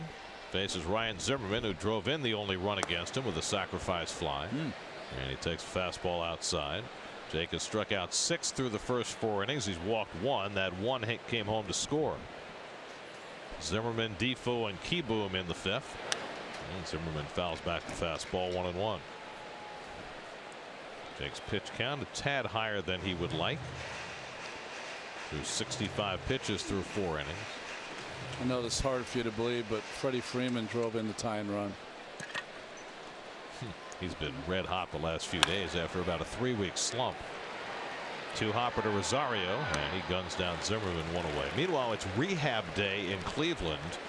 The Red Sox clinched their division last night, but tonight they ran Chris Sale out for his 3rd start since he came back from the DL against Trevor Bauer, making his first start since he suffered the fractured leg.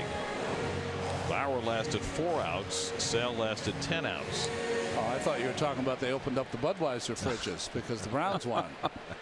There's that too. There's Wilmer Defoe, and he drags a bunt, but right at Smith, who picks it up before it can go foul, or did he? No, he didn't. Home plate umpire says it was foul. Nope. He tried his best to get to it on the line, and Dom saying challenge, but you can't challenge that, Dom. Not a challengeable call. Like it was fairly close to the line when he got it. He didn't get there in time. He tried. Ooh, you sure? I think it was foul. Ooh, it's close. Oh, I think that was right on the chalk. What do you think, Ronnie? I thought it was on the chalk. I do. He should have showed his glove. Well, he'll handle this one. That's a fair ball. So the second time's the charm for Dom. Here's a better angle right here. What do you think, guys? I think that up bounce got it foul. I think you're right, Keith. I think you're right. Yep. That last look, I think, was the right look. Hard to believe Keith knew that better than us. Well, you know, he's been there. Been there, done that. You ever play first base, Ron? No. Never? Any time in your life? Never.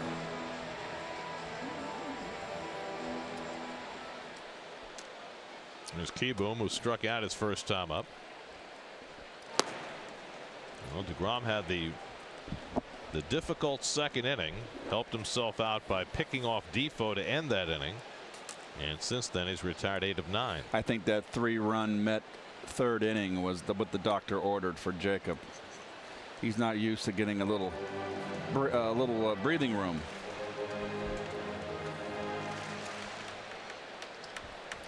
Got the lead twice in this game. That hasn't happened for him often. It's behind Keyboom 2-0. Just challenges him with a fastball. 2-1. Well, that's the most remarkable thing of all. How is it even possible that the Mets are 12-18 in his starts? And it's not just the offense. I mean, game against the Nats earlier this season, he left with a lead in the 8th, and the bullpen blew up. That's hit toward the middle, and a base hit for Keyboom. Just the 3rd Nationals hit. A 2-out single. Rear hit on a curveball given up by deGrom. Doesn't usually throw that pitch 2-1. And not to right-handers either.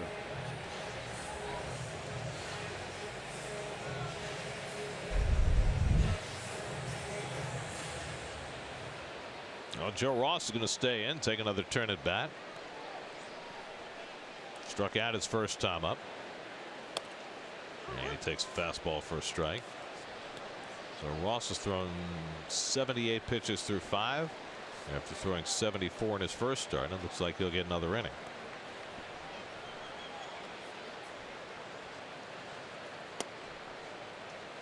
Smith playing behind Keyboom at first. Figuring the catcher's not going anywhere, down by 3 runs with the pitcher up.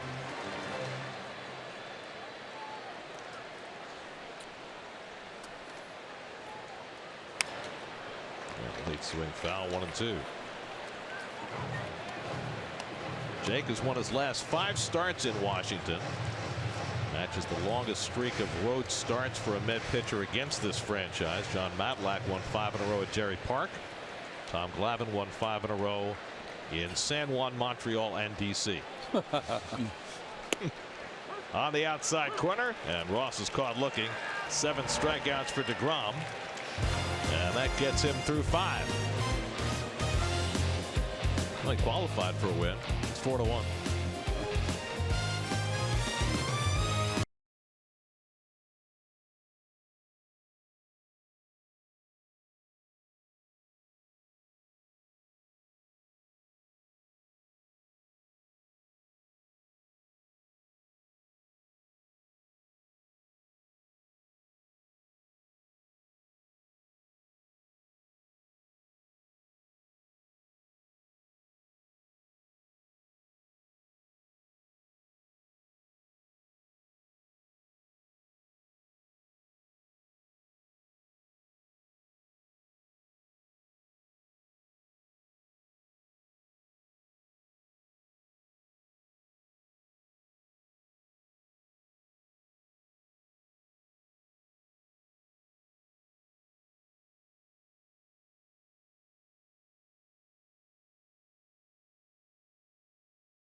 Crowd around Honest Abe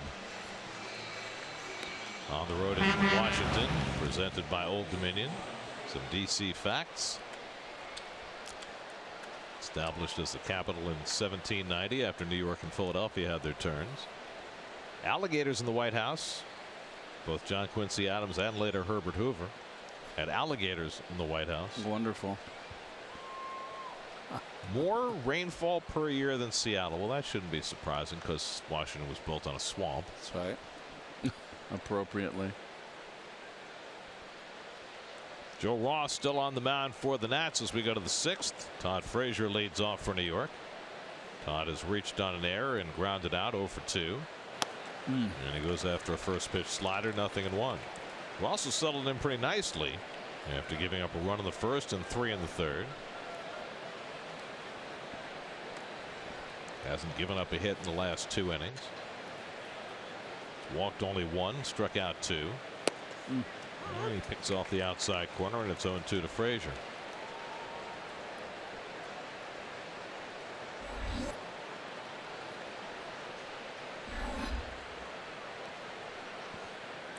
Mesoraco on deck, then DeGrom. And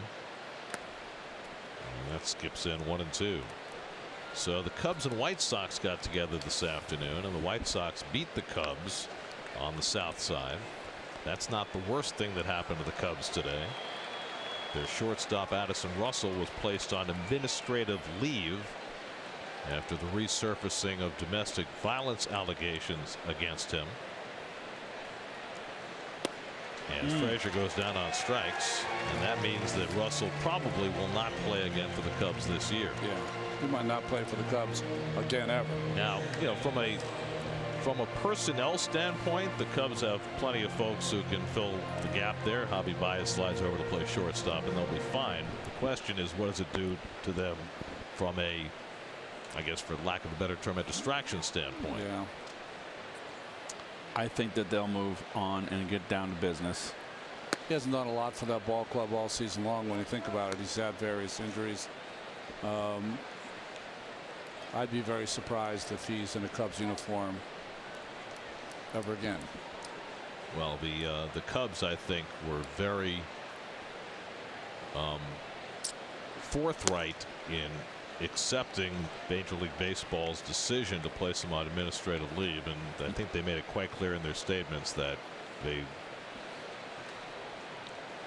Russell is probably not going to be back. I think that was made pretty clear. So you think Javi Baez is going to get the?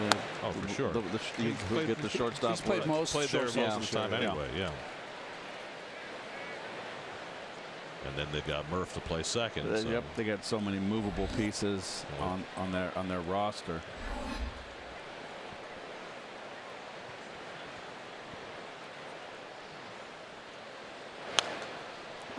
Devin Mesoraco has had himself a very successful return to the lineup tonight. First start in 2.5 weeks, and he's already contributed a pair of doubles. He's driven in a run. So with the Cubs losing today, the Brewers have a chance to pick up ground. They were 2.5 back when the day began. They're down 3-1 to the Pirates, though. They're in a rain delay in the 5th in Pittsburgh. Can you believe it's raining in Pittsburgh?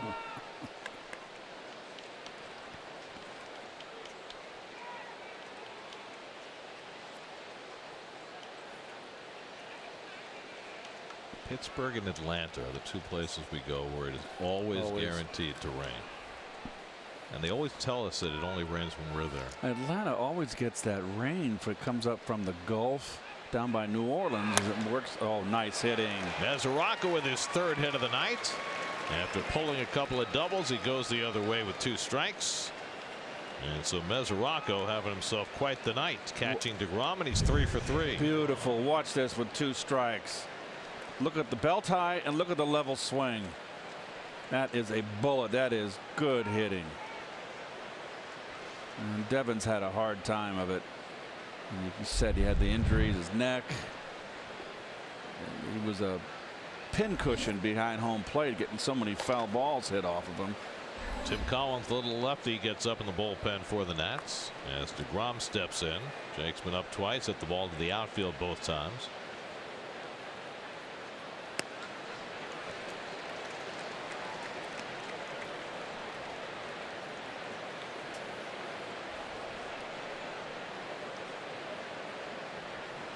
That's now with 8 hits against Joe Ross.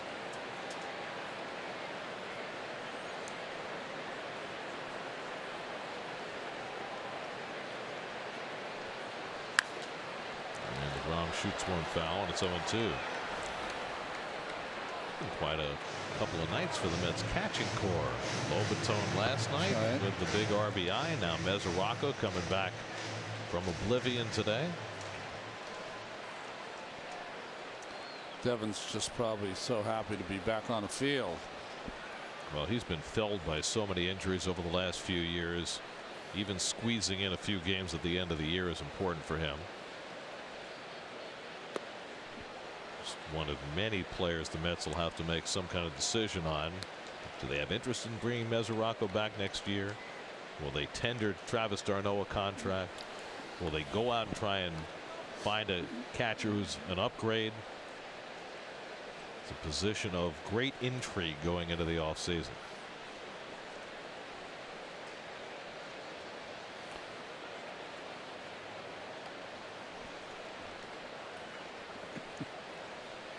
One-two to DeGrom, and he taps one softly. Ross off the mound to barehand it, and he gets the sprinting DeGrom to the second out. Mesoraco moves up to second. We check in with the studio. Eamon McEnany has a game break. Brought to you by your local Honda dealers. Eamon.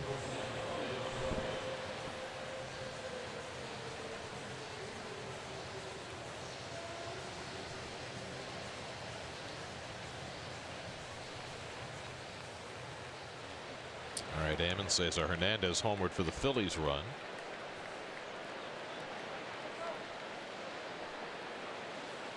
So 2 out, Mesoraco at second, and here's Ahmed Rosario, who's 1 for 3 tonight, doubled on the first pitch of the game and scored a run. Since then he's flied out and struck out.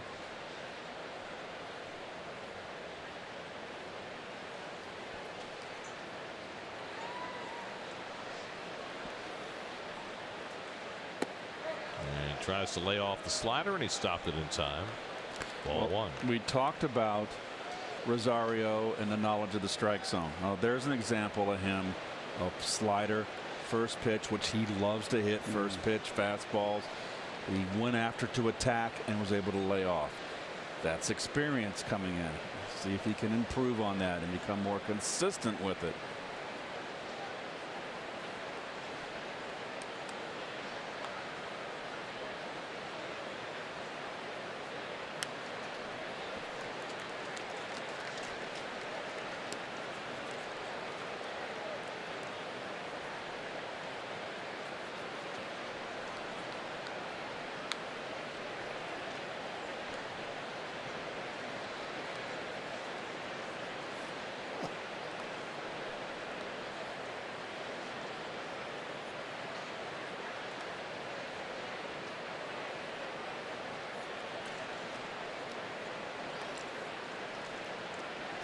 One and one to Rosario. And a good slider by Ross. 1-2. The week 3 grades are in for every Jets position. Let's get a complete breakdown of how each unit performed in yesterday's loss in Cleveland on SNY.TV, your online home of all things New York sports. Todd Bowles grades. I mean, who's grading? I think he gave himself an F from what I saw. I just want to know who's doing the grading. It's our guys. Grounded toward the left side. Rendon puts it on his hip and throws out Rosario.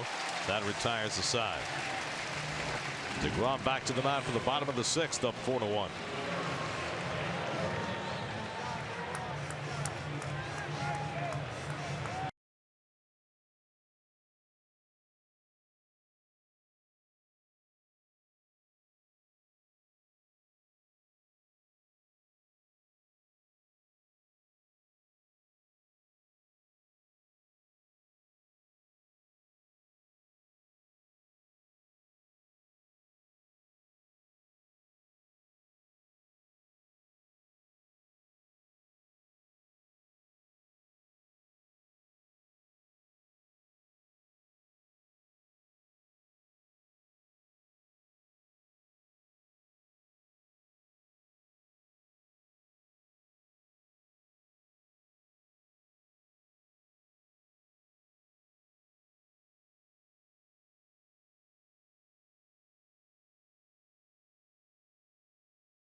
That's up 4-1 on the Nationals as we head to the bottom of the 6th inning. And one thing that almost gets overlooked with this unbelievable Jacob deGrom season is how good he's been at limiting the home run ball, something that he was not good at last year. It spiked on him. 28 home runs last year, just 10 this season.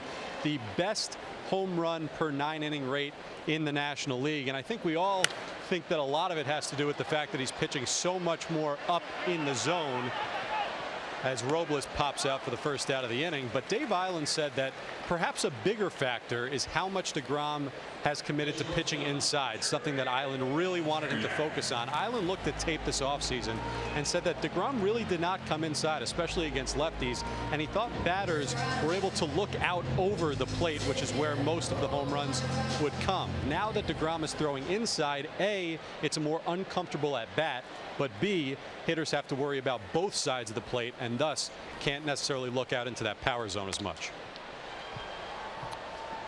Nothing new, huh, Ron? Yeah, Steve, what I like about that is I was always taught that the more you make a hitter aware of the pitch inside, you're going to make mistakes. Now, Jacob certainly doesn't make mistakes, as many mistakes as I did when I pitched, but you're going to make mistakes within a game. But if you pitch to both sides of the plate, when you make a mistake, occasionally you're going to get that back. They're going to foul it back. They're going to pop it up to first base, to center field. They're not going to hit it 450 feet. And all of that happens because you pitch to both sides of the plate. You saw, we've watched Joe Ross now. He went through 6 innings. He pitched primarily on the glove side of the plate, inside the lefties, away to righties. When he makes the next step to being the best pitcher he can be, he'll pitch to both sides of the plate. He's not there yet. He's a young pitcher coming off Tommy John surgery, but that's where he wants to go. A hit on Trey Turner, 1-2. And he misses with the slider, 2-2. You know what's interesting about DeGrom's home run rate? Last year was the highest of his career. This year matches the lowest of his career. You know when his other low home run season was? His rookie year. Yeah. His rookie year, he gave up 7 home runs in 140 innings, and he was a different type of pitcher then. Yes. Because the game was different. It's a different game then. It's only 4 years ago, but everything has changed. 3-2 gets him with a changeup, and DeGrom has his 8th strikeout of the night. Well, I think that's the most fascinating thing about Jacob, is that he has such an artistry and is so scientific about his game that he has understood that as the game changes, he's going to have to tweak his game a little bit. And he's a different pitcher than he was, although he retains the ability to get ahead down in the strike zone. But he knows there's so many outs to be had once you get ahead above the belt. He's taking care of Bryce Harper tonight. Harper struck out in both of his at-bats. And he tops one up the first base side. DeGrom, like a cat off the mound, makes the play himself, and that retires the side. 1-2-3 go the Nats in the 6th. 4-1 New York.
Kidcaster winner will be joining us in the booth. See 9-year-old Aiden Edelson make his broadcast debut as he helps us call an inning during Wednesday's game right here on SNY. Great reaction when he found out that he won the Kidcaster contest. I'm sure he'll be completely composed for his TV debut on Wednesday. I know he'll be disappointed once he meets us three, but other than that, it'll be fun. Tim Collins in to pitch the 7th inning for the Nationals.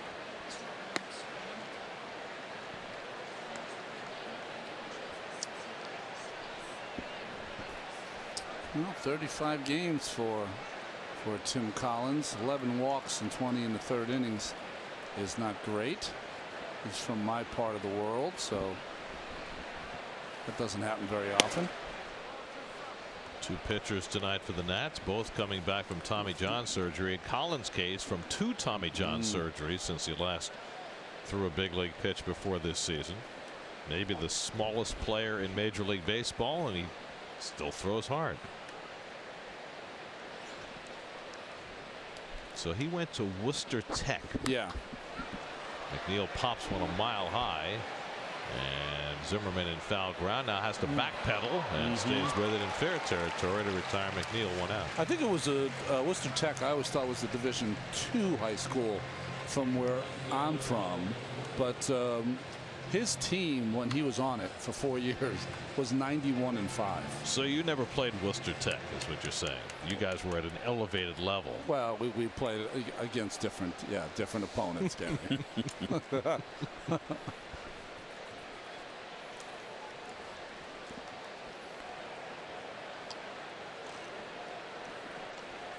Well, let me ask you this, because Tim Collins is not the first Worcester Tech grad to make it to the big leagues. Is that true?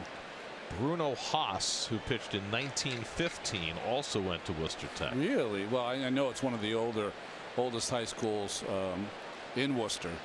So my question to you is Worcester Tech 2 and your high school? St. John's High School. How many in the big leagues? 1.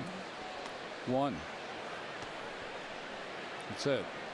They're doing better. Right? They've been around since 1915. I mean, come on. You're saying they got a head start. Yeah, exactly. Bruno Haas, 103 years ago. 2-0 to Conforto. Anybody else from your school come close? Or we had great St. John's, right? Yeah, we had great high school athletes that went on to play college sports. But you know, the difference between high school and college sports and then making it on one of these ballparks is a long way. Yes. The odds aren't with you. So, Ronnie, I believe you might have sold your school short. Okay. I'm showing 3 other big leaguers from your school, all since you were there. Cup of coffee or Lance Zawatsky, who got a cup of coffee in 2010. Ryan O'Rourke, who has had 1 at bat in the big leagues. I think a good friend of mine, John Andrioli's son. John Andrioli, that's the other one. Yeah, he played made for his Seattle debut this year. Yeah. Here's ball 4 to Conforto. So it's actually 4-2 in favor of outstanding. But that's after me. I'm not paying any attention to that kind of stuff. I mean, you have to be old true enough to your school. Old enough to be their fathers. Here's Jay Bruce. Jay has a single and a double tonight. He's driven in 2 runs. How about your school, Keith? My high school? Yeah. Wally Bunker. Wally Bunker. Wally Bunker went to Cappuccino High School. That is so California. Cappuccino High School. Cappuccino High School. Wally Bunker, of course, came up with the Baltimore Orioles. The baby birds. Yeah. Yep, and he hurt his arm. Wound up with the Royals. He was pitched 63 through 68 with the Orioles. Jim Fregosi, I believe, went to our rival school, which was Mills High School. I will double check that. Either went to Mills or another guy out of Sarah, which is obviously where Barry Bonds came from, and Greg Jeffries. Tom Brady. So I've got Wally Bunker as the only other big leaguer from Cappuccino other than yourself. Right. How about the international school, Gary? I don't think so.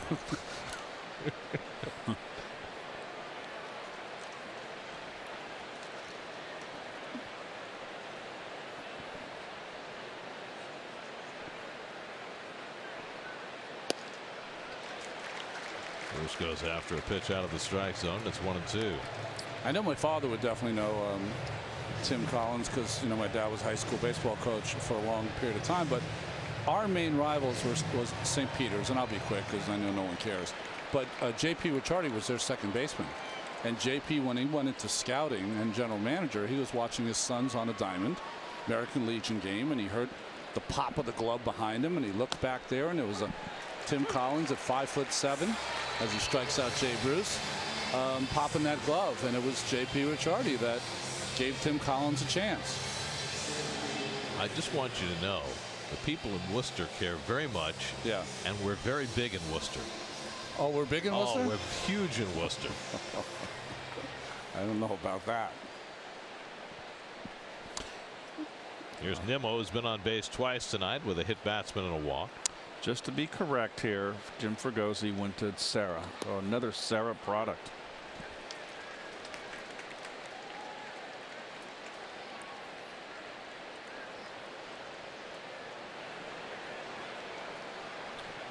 Jim Fregosi for Nolan Ryan. Well, I don't know how big we are in San Bruno. All I know about San Bruno was it was just far enough north to get that fog and that cold wind, damp, overcast. Ronnie knows it well. Yeah.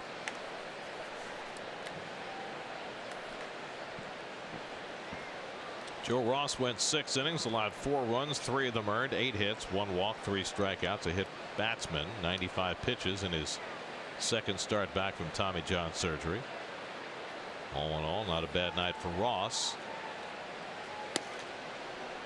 but leaves the game down 4-1 as DeGrom has been his usual self tonight. Jake has thrown 87 pitches through 6 innings.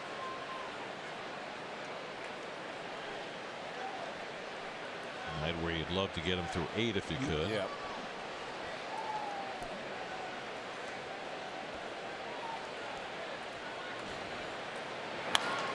Nimmo fouls off the fastball, 2-2. Usually you try to save Lugo or Gazelman when Jacob's pitching, but because of the 12-inning game last night, both had to pitch. So what you hope is you get a few more runs, get Jake through 8, and then roll one of your young guys out there for the night. But we're still a good ways from that. 2-2 to Nimmo with Conforto at first, and Collins checks on him.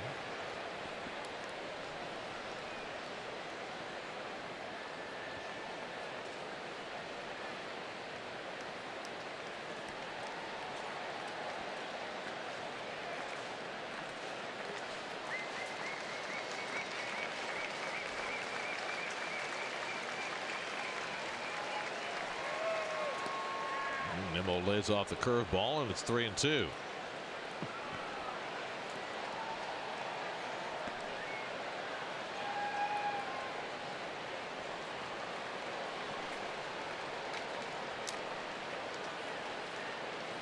Zimmerman trying to get Collins' attention to tell him he's going to play behind the runner. Collins is not looking his way. Now he does. Well, he should. He's left-handed. Right in front of him. He was concentrating.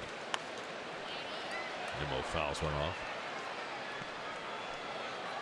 Coming up tonight on Geico Sports Night after the post game, Todd Bowles, after taking the blame for the Jets' loss last night. Giants with a big game looming on Sunday, and all the baseball as well. Geico Sports Night tonight and every night after the post game right here on SNY.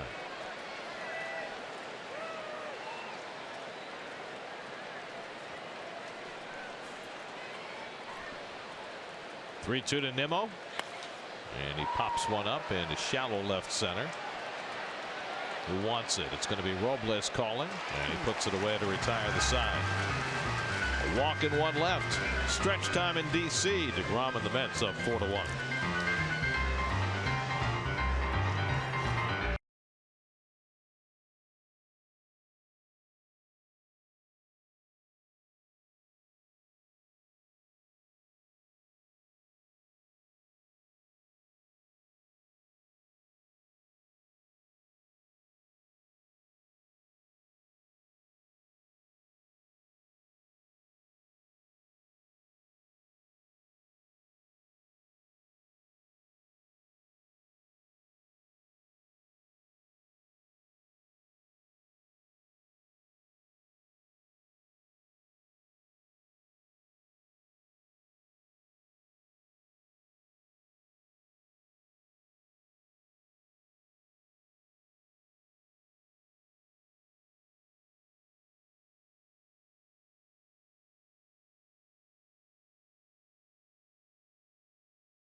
We go to the bottom of the 7th inning. Jacob deGrom gave up a run in the 2nd inning.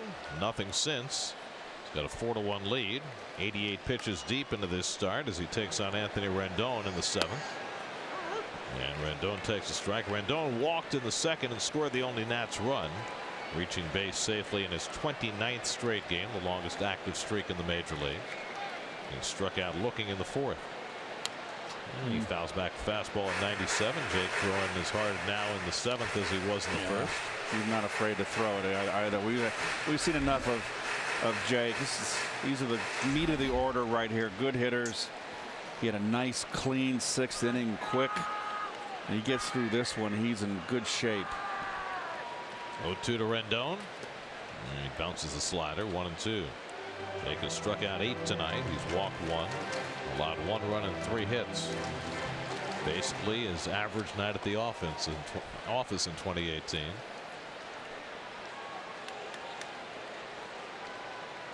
One two. 2-hopper for Rosario coming in. Rendon retired, 1 away. Well, you look at the innings pitched this year for the Mets starters. Wheeler, of course, last year was coming back from injury. Matz went down with several injuries last year. Syndergaard was hurt most of the year.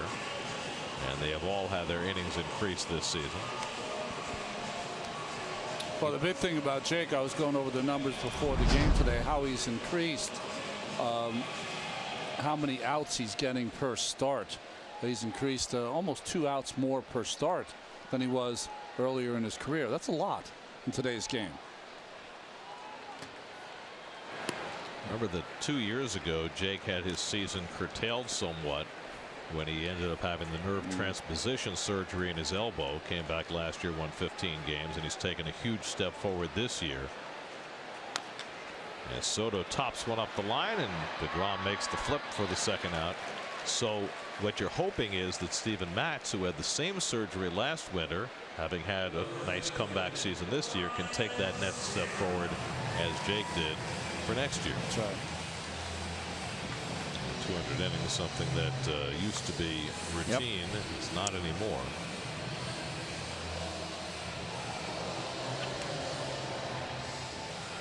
Wow. 15. Yep. It's follow the money. As that chart goes down, the money is gone. Salaries have gone up.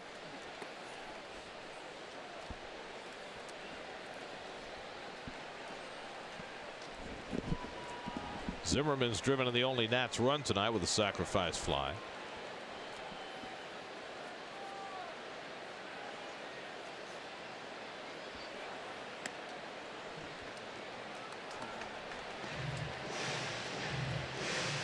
Saw that we showed you 15 in 2016 and 17. Only 4 guys so far right now at the 200 inning level. We watched one last night, one tonight. Scherzer and deGrom. 2-0 to Zimmerman, and he pops one up. Smith watching. 9 point. 2-1.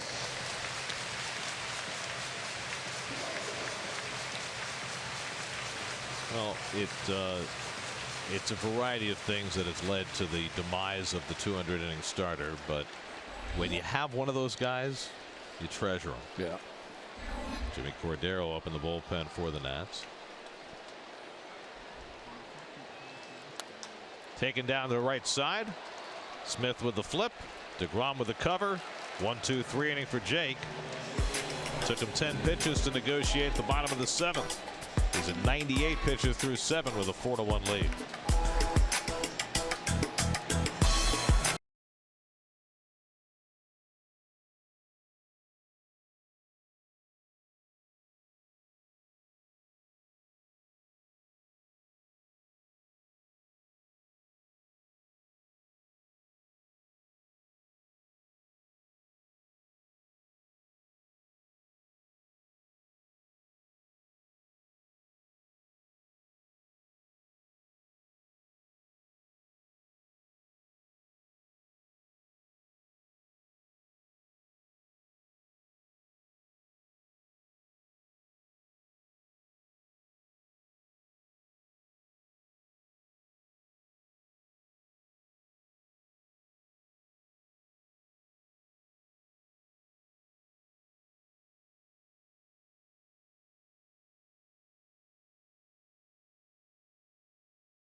McGraw. Oh, Frank Edwin McGraw. The light of the party. Well, he'd come into the bullpen cart back in his day, and now Jimmy Cordero doing that for the Nats. They didn't have the flashing light on top of the bullpen cart back in Tug's era. I like the flashing light. I do too. Very good. Put out the fire. Fans love it. Well, Jimmy Cordero's got a huge arm. He's throwing the ball as hard as 104 miles an hour. So let's see if he can harness it tonight. Results have not been pretty for him so far. Through his first handful of big league appearances. Well, Seth Lugo's up in the Mets bullpen, which is interesting for two reasons. One is that DeGrom's only thrown 98 pitches through 7, and you figure he should be good to go for the 8th. But also that Lugo got 4 outs last night, and they've been really avoiding pitching him back-to-back days, particularly when he goes more than an inning. And he's throwing hard out in the bullpen. Not messing around. Tom Smith goes after a slider down, and it's 1-1. Island and DeGrom, not knowing this for sure, seem to speak the same language.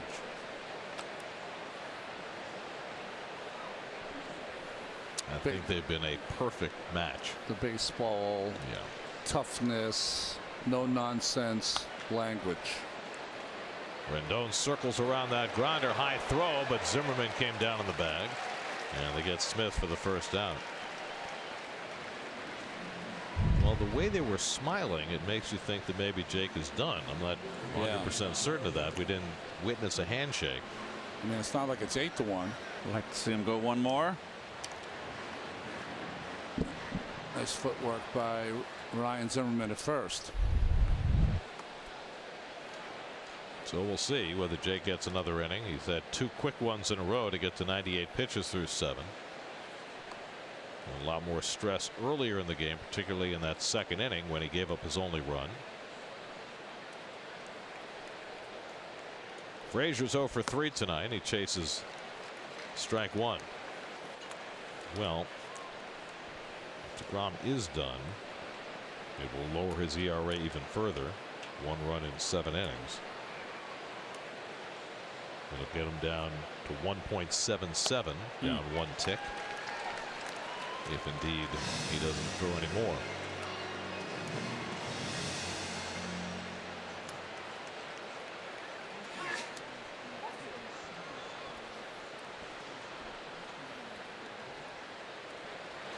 And Frazier down on strikes as Cordero takes care of him on 3 pitches for the 2nd out. Frazier went up there probably with the report that this kid throws 100, and he got 3 sliders. Last one's a hanger. Yeah.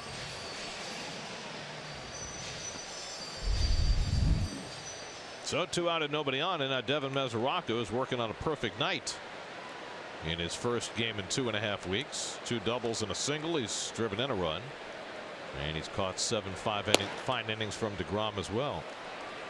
Well, Jose Reyes is out on deck, or excuse me, Austin Jackson is out on deck, so it looks like Jake is done. There's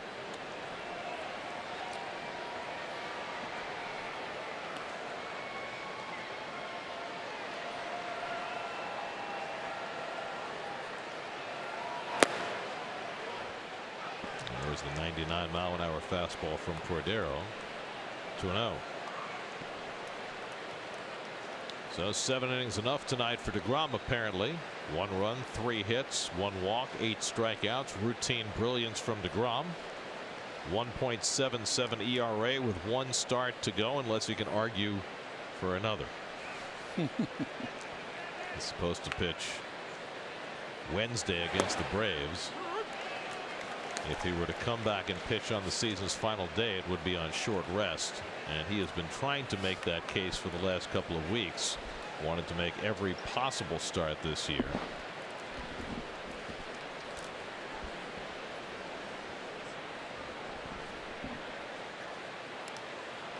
And that one goes to the backstop.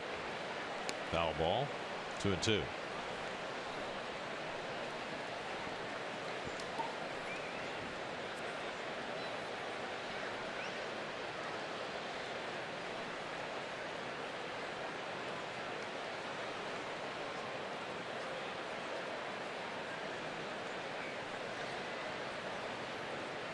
2-2 coming.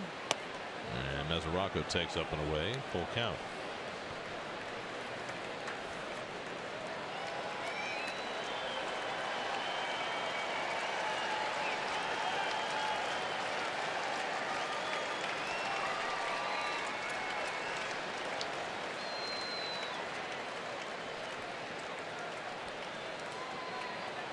Three-two from Cordero, and Mesoraco nubs one foul.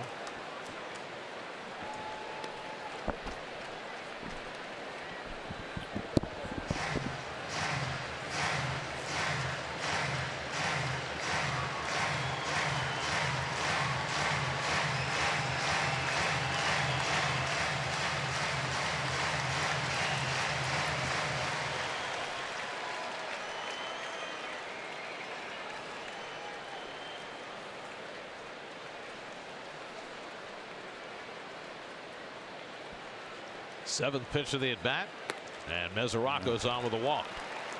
So the Mets have a 2-out base runner, and now Austin Jackson will bat for DeGrom. So Jake is done after 7 innings. His 23rd consecutive quality start. That is a new major league record, breaking the mark that had been held by Bob Gibson, then tied by Chris Carpenter, and now DeGrom has that mark all to himself. 23 consecutive starts of at least 6 innings with no more than 3 runs. I mean, that's what Mickey Callaway was talking about today, that, you know, he's seen many of his fine pitchers in Cleveland, Kluber, Carrasco, Bauer, have their 7, 8, 9 game stretches where they're almost unhittable. But for Jake, it's really been 6 months. Well, congratulations to Jake. Yeah. He's in rarefied air right there. What it means is unmatched consistency. Yeah. Or as Mickey said earlier today, unheard of. And that's exactly what it is. It's unheard of.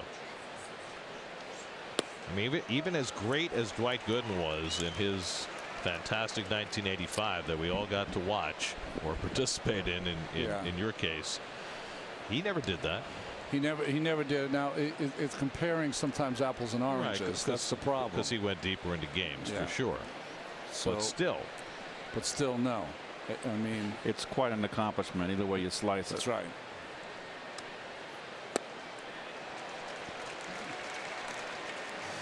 Well, that was Doc's 1985. Won the Triple Crown that year, wins, ERA, and strikeouts. And since Doc put up that 1.53, the 1.77 that DeGrom is posting right now is right there.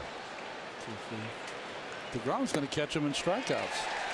Jackson strikes out to end the inning. DeGrom's work is done. Another quality start in the books.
brought to you by T-Mobile. We've been talking all night about Jacob deGrom and his high heat. Well, it's nice to see it in slow motion. The way it comes off his fingertips and that spin. And I think what Keith said was correct. And that is, ball can't really rise physically. It's not supposed to be able to rise. But if it doesn't sink, it looks like it's elevating as it comes to the plate. Changes for the Mets. Austin Jackson stays in the game in center field. Brandon Nimmo moves to right. And Seth Lugo on to pitch the bottom of the 8th. And Wilmer Defoe looks at a curveball for a strike. Lugo got 4 outs in last night's game, getting double-barreled action. This is something the Mets have not been doing recently with Lugo and Gesellman, something they did a lot early in the season, but they've kind of put the reins on them recently, not pitching them back to back, particularly if they go more than an inning, but unless not it's an exception. Unless it's a Jacob deGrom game. Well, that's exactly why he's in. Try and make sure Jake gets a win tonight. And he blows away Defoe on 3 pitches for the first down in the bottom of the 8th.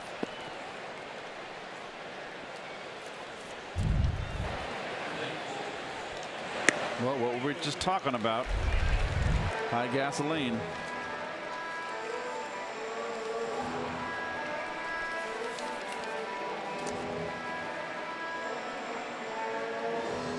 Well, this will be, if the Mets hang on and they close this out, it'll be Jacob deGrom's first win since August 18th. That's right. Well, 6 starts ago.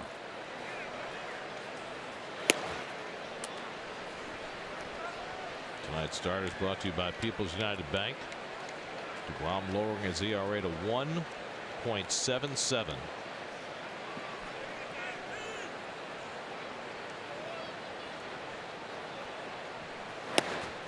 So since Gooden put up 1.53 in '85, here are the pitchers who've done better than 1.77. Greg Maddux, 1995 and 1994. 1.63, 1.56. Pedro Martinez, 1999, or excuse me, 2000, 1.74. Clayton Kershaw, 2014, 1.77. Zach Greinke, 2015, 1.66. That's it. That's the list. Greinke finished second in the Cy Young Award that year, 19-3 with a 1.66 to Arrieta, who I think was 1.77 as well, and he had 20+ wins. 22-6 that year.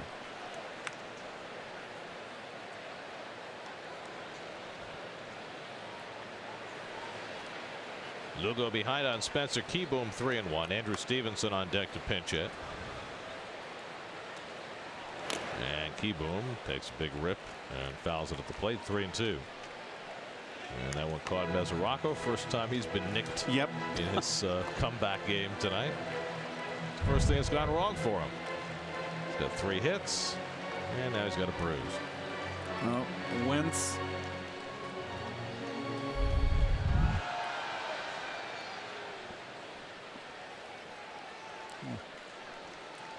So we're talking about deGrom and the fact he has the one more start against the Braves on Wednesday.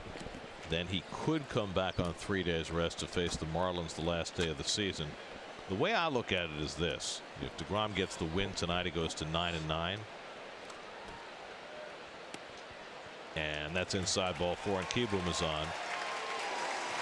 If he needs a win to have a winning record, is that a reason enough to pitch him on 3 days rest? No.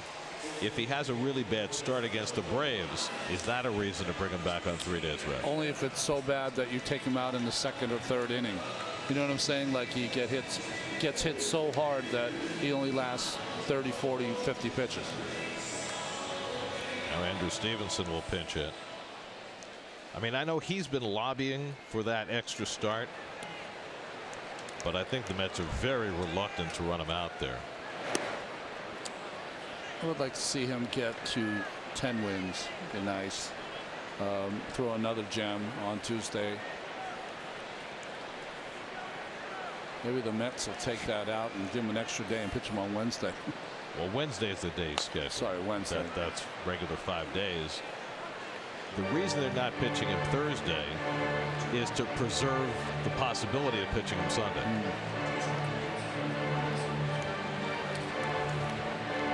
Sunday's off the board for me. He's proven everything you need to prove. Then if it's off the board for you, then I'd back him up and throw him against the Marlins. Well, then that would be Friday. That'd be too many days. Too many? Yeah, too many days. Plus, he wants the test. He's that kind of personality. You know, a lot of pitchers would have not taken that start against the Red Sox, the highest scoring team in baseball on Sunday. He wanted that start. You know what the last start, the 3 days rest against the Marlins, you know what that is? That's his equivalent of Ted Williams playing the last day, sitting on 400. Base hit to left field for Stevenson, and the Nationals have something working against Lugo here in the 8th. It's the only problem with taking DeGrom out for one game. So Stevenson taking that fastball the other way. Didn't get it in. That ball bled out over the middle. And that'll get the tying run to the plate for the Nats, with Victor Robles coming up. Don't get antsy at home, whenever you Met fans watching. Why, I'm antsy up here. Robles is 1 for 3 at a base hit back in the 3rd. And he takes first pitch curveball for a strike.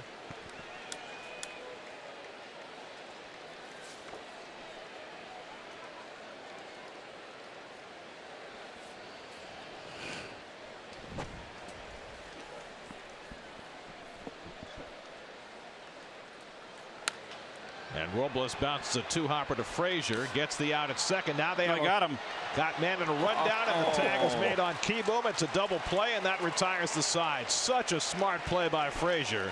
He knew he had no chance to double up Robles, so he made Keyboom stop in his tracks, got the out at second, and then Keyboom was a dead duck. 5-4-5 double play ends the inning.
All right, guys, Spencer Keyboom got caught on that double play, and Todd Frazier wisely made him stop and got the out at second. Here's how it went.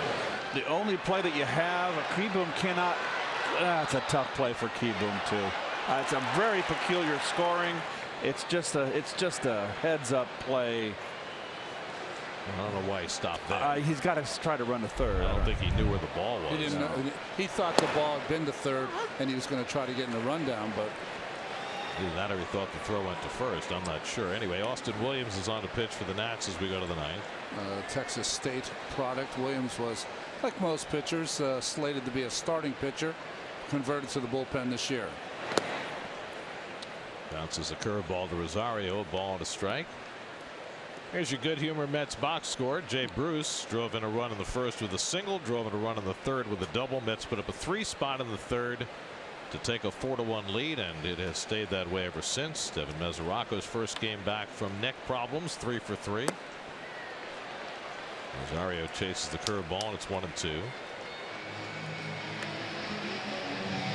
Rosario 1 for 4 tonight. Hit the first pitch of the game for a double to center field. Scored a run. Austin Williams out of Texas State University. Just his 7th big league appearance. And Rosario pops one up. Defoe with the angle. One hands it. One out.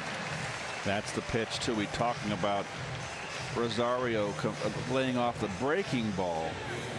He's got to lay off this high he likes that high fastball, but don't swing at it out of the strike zone. Make it come down a little bit. That's another thing that he's going to have to do. Gets a little anxious at that pitch up there in his eyes.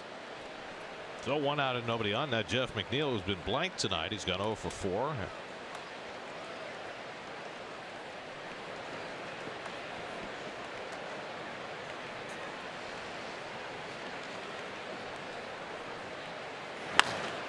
And he fouls off the first pitch fastball. Well, Seth Lugo was used back-to-back days. Looks like Robert Gazelman will be as well. Gazelman's up in the bullpen, getting ready for possible save opportunity if the Mets don't score further. The DeGrom's games, you got the 18. The jobber rolls are gone.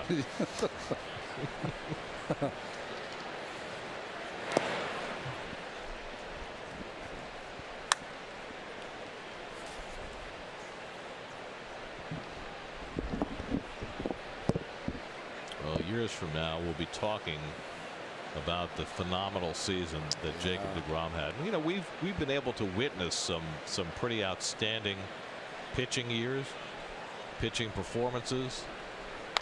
That's drilled and caught by Defoe as he snow cones it for the second out. Hard to hit ball for McNeil tonight, but it's a hard 0 for 5. Bullet.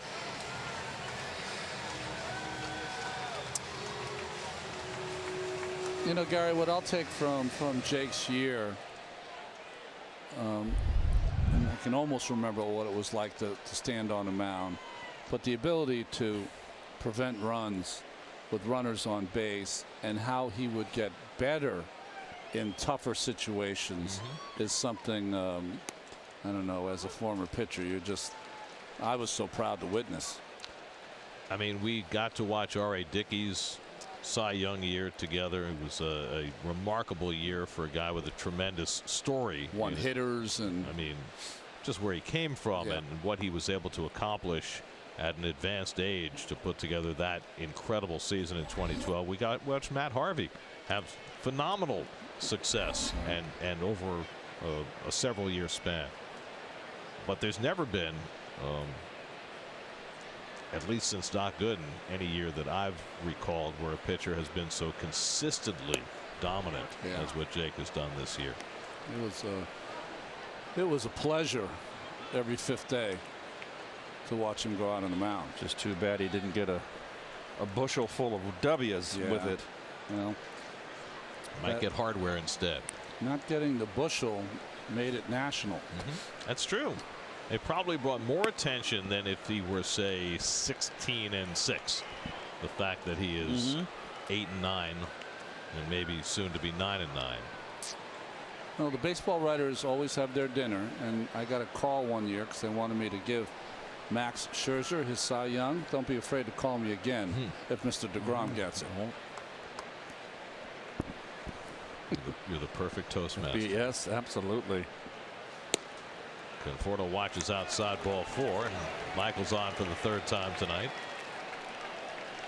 Haji is streaming the Mets. So can you. Watch SNY Mets games on any device with live streaming presented by Verizon. Just visit SNY.TV or download the NBC Sports app today for live streaming coverage of every SNY Mets game. Tell you what, guys, do me a favor. Remind me when the last game of the season, Gary, that go wash those windows. Get a little Windex on those windows. We'll say Reyes batting for Lugo. Well, you know, you have a cat around the house, Keith. There are certain things that are going to get a little smudgy. Oh, look at that. I know it's not close, but really it's the year of DeGrom and the year of Haji. It's not close, but I need some Windex. I've been looking at that now for a couple months. Trust me. I'm just too lazy to get up there.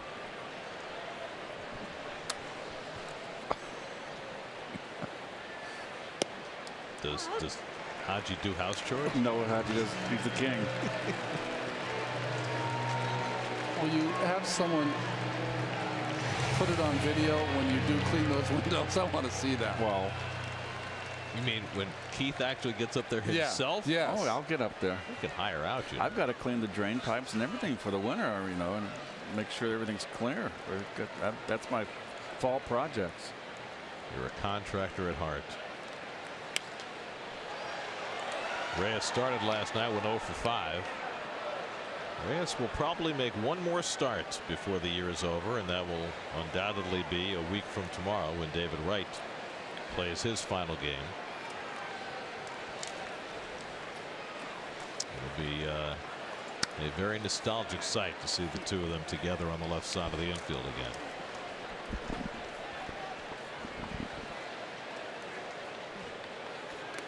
And that goes to the backstop, and that'll move Conforto along to second.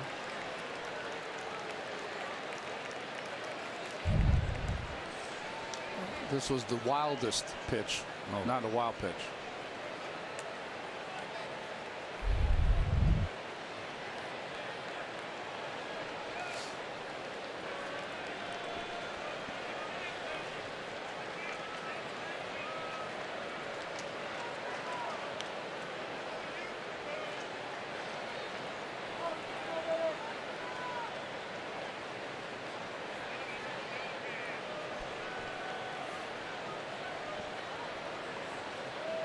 One and 2 to Reyes with the runner in scoring position. And this one, Kieboom's able to block. 2 and 2.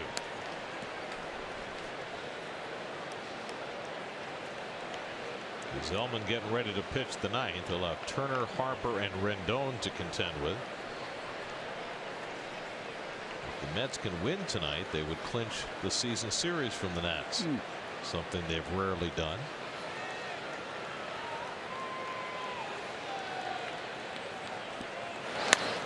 Reyes lines it right to Zimmerman, and that retires the side. A walk in, one left. Zimmerman in for the save as we go to the bottom of the ninth. Trying to protect it for DeGrom. It's 4-1 New York.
Last of the ninth in D.C. 3 more outs to get. Robert Gazelman will try and secure them and get Jacob deGrom his 9th win of the year. Like Lugo pitching on back-to-back nights. 66 appearances now and growing for Mr. Gazelman out of the bullpen. That's some kind of year. He's going to probably get to 70, right? Didn't go great for him last night. He came into the 8th inning, gave up the game-tying double to Juan Soto. He'll face Trey Turner leading off in the last of the 9th. Turner's 0 for 3, grounded out, flied out, struck out. And Gazelman misses with a fastball for ball 1. deGrom went 7, allowed a run on 3 hits, a walk, 8 strikeouts, lowered his ERA to 1.77. Seth Lugo worked around a walk and a hit in the 8th. And Gazelman gets a fastball in for a strike, 1-1. Hitting for his 12th save of the year.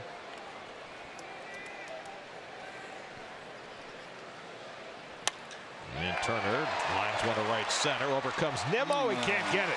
And it goes to the wall. Turner digging for second. He'll stop there with a leadoff double.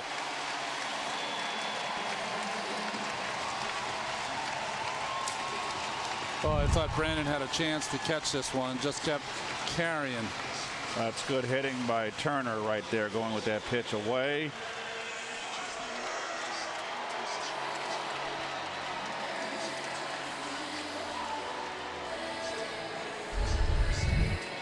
So Turner on base for the 21st straight game.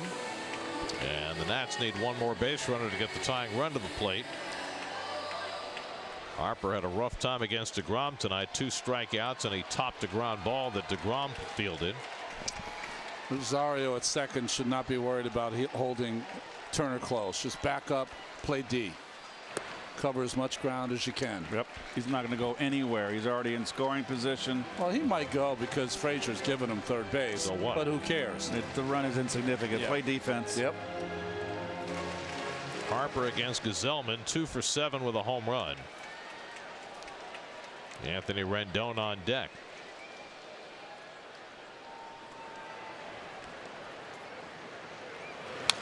And Harper with a good cut fouls back the fastball, 1-1. Rendon on deck.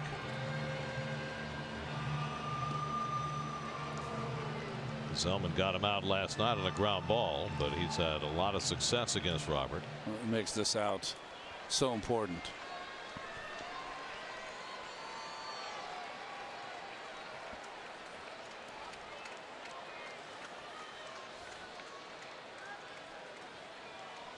And Harper unloads to deep left. Back goes Conforto near the wall, jumping to make the catch. Big play by Conforto, going away. A hard first down in the 9th. Well, you're going to play no doubles. You got to respect the power of Harper. Conforto's got a long way to run. He got there quick. Well done. Well done.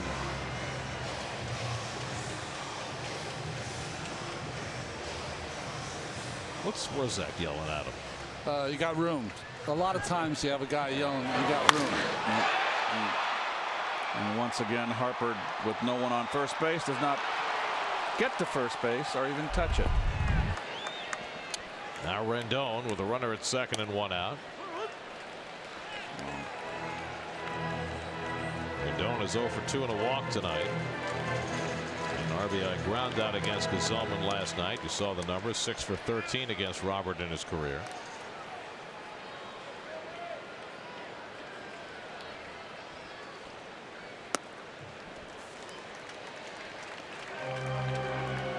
It's twice in 2 nights now that Harper has come up late in the game, hit one to the warning track, and not run. Last night, Nimmo caught it a step from the wall and right. Tonight, Conforto with a jumping catch in left.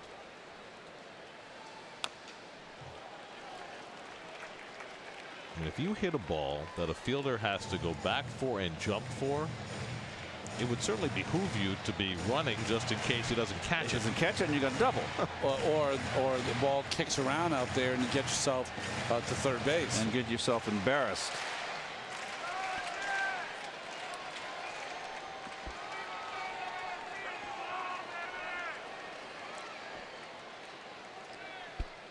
1-2 to Rendon. And he moves him back 2-2.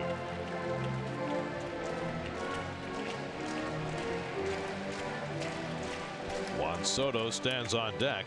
It was Soto who had the big hit against Gesellman last night. That's keeping the bullpen busy. They've got the lefty Daniel Zamora up. Maybe they bring him in to face Soto. 2-2. Line center field. Base hit for Rendon. Turner will score. Rendon with an RBI single. He produces against Gesellman again. And the Nats will get the tying run to the plate in the bottom of the ninth. It's now 4-2. I'll tell you what, this is not a bad pitch. Sinker in. This is just good hitting. He wants it away. Did he get it in enough? That's a good, well, good enough sinker. Good hitting by Rendon. Begs to ask the question for me is, Gesellman run out of gas? Well, you got Zamora up in the bullpen alongside Drew Smith. You've got the left-hand hitter Soto up, but Mickey Callaway is going to stick with Gesellman, who's given up 3 straight hard-hit balls. Soto 1 for 3 tonight. Hard to justify this after Soto hit that bullet off him last night. And what I meant run out of gas, as he run out of gas because of the work. Well, and also he has not been used back-to-back days recently, but he's being asked to do that tonight as Lugo was before him.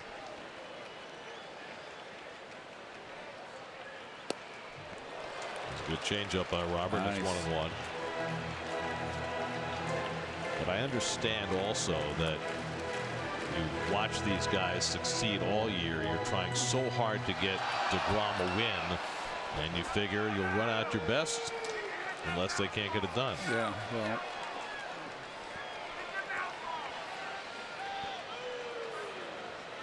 well. 1-1 to Soto. And he gets it under the knees for a strike. Another changeup, and it's 1-2. 2-strike hitting now. We've seen enough of Soto, this young rookie star. Good 2-strike hitter. I would move Rosario a little more in the off field here, moving towards third base. The thing about Soto, he's not that fast, so you can double him up.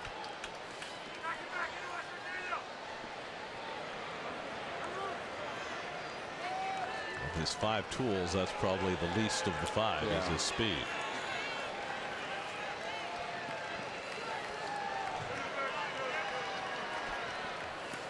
Rendon at first with 1 out with a run home in the ninth. And Soto watches outside. 2-2. 3 changeups in a row from Gesellman. I don't think I've seen him do that once this year.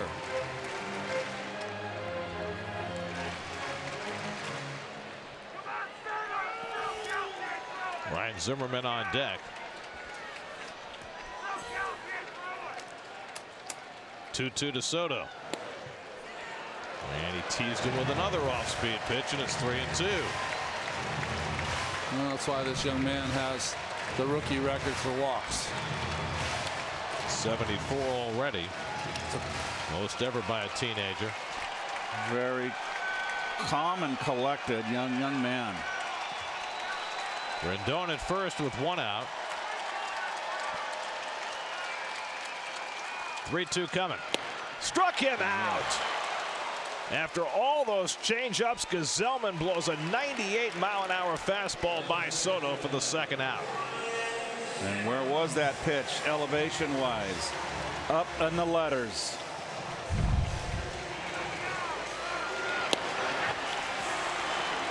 Got a little gas left. Sometimes you try to hit spots. Sometimes you just throw the ball as hard as you can, and that was one instant. Good call, Ronnie. Absolutely. Rear back and fire. So now Zimmerman, who also has crazy good numbers against Gesellman, 6 hits in 10 career at bats, with the Nationals down to their final out. Zimmerman had an infield hit against Gesellman last night. He drove in the first Nats run with a sac fly in the second. Since then, he's grounded out twice. And he takes a fastball for a strike.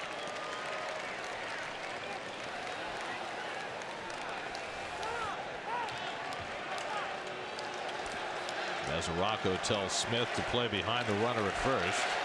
That run means nothing. Guy who matters is in the batter's box. And Gazelman pours one over for a strike. And now the Nats are down to their final strike.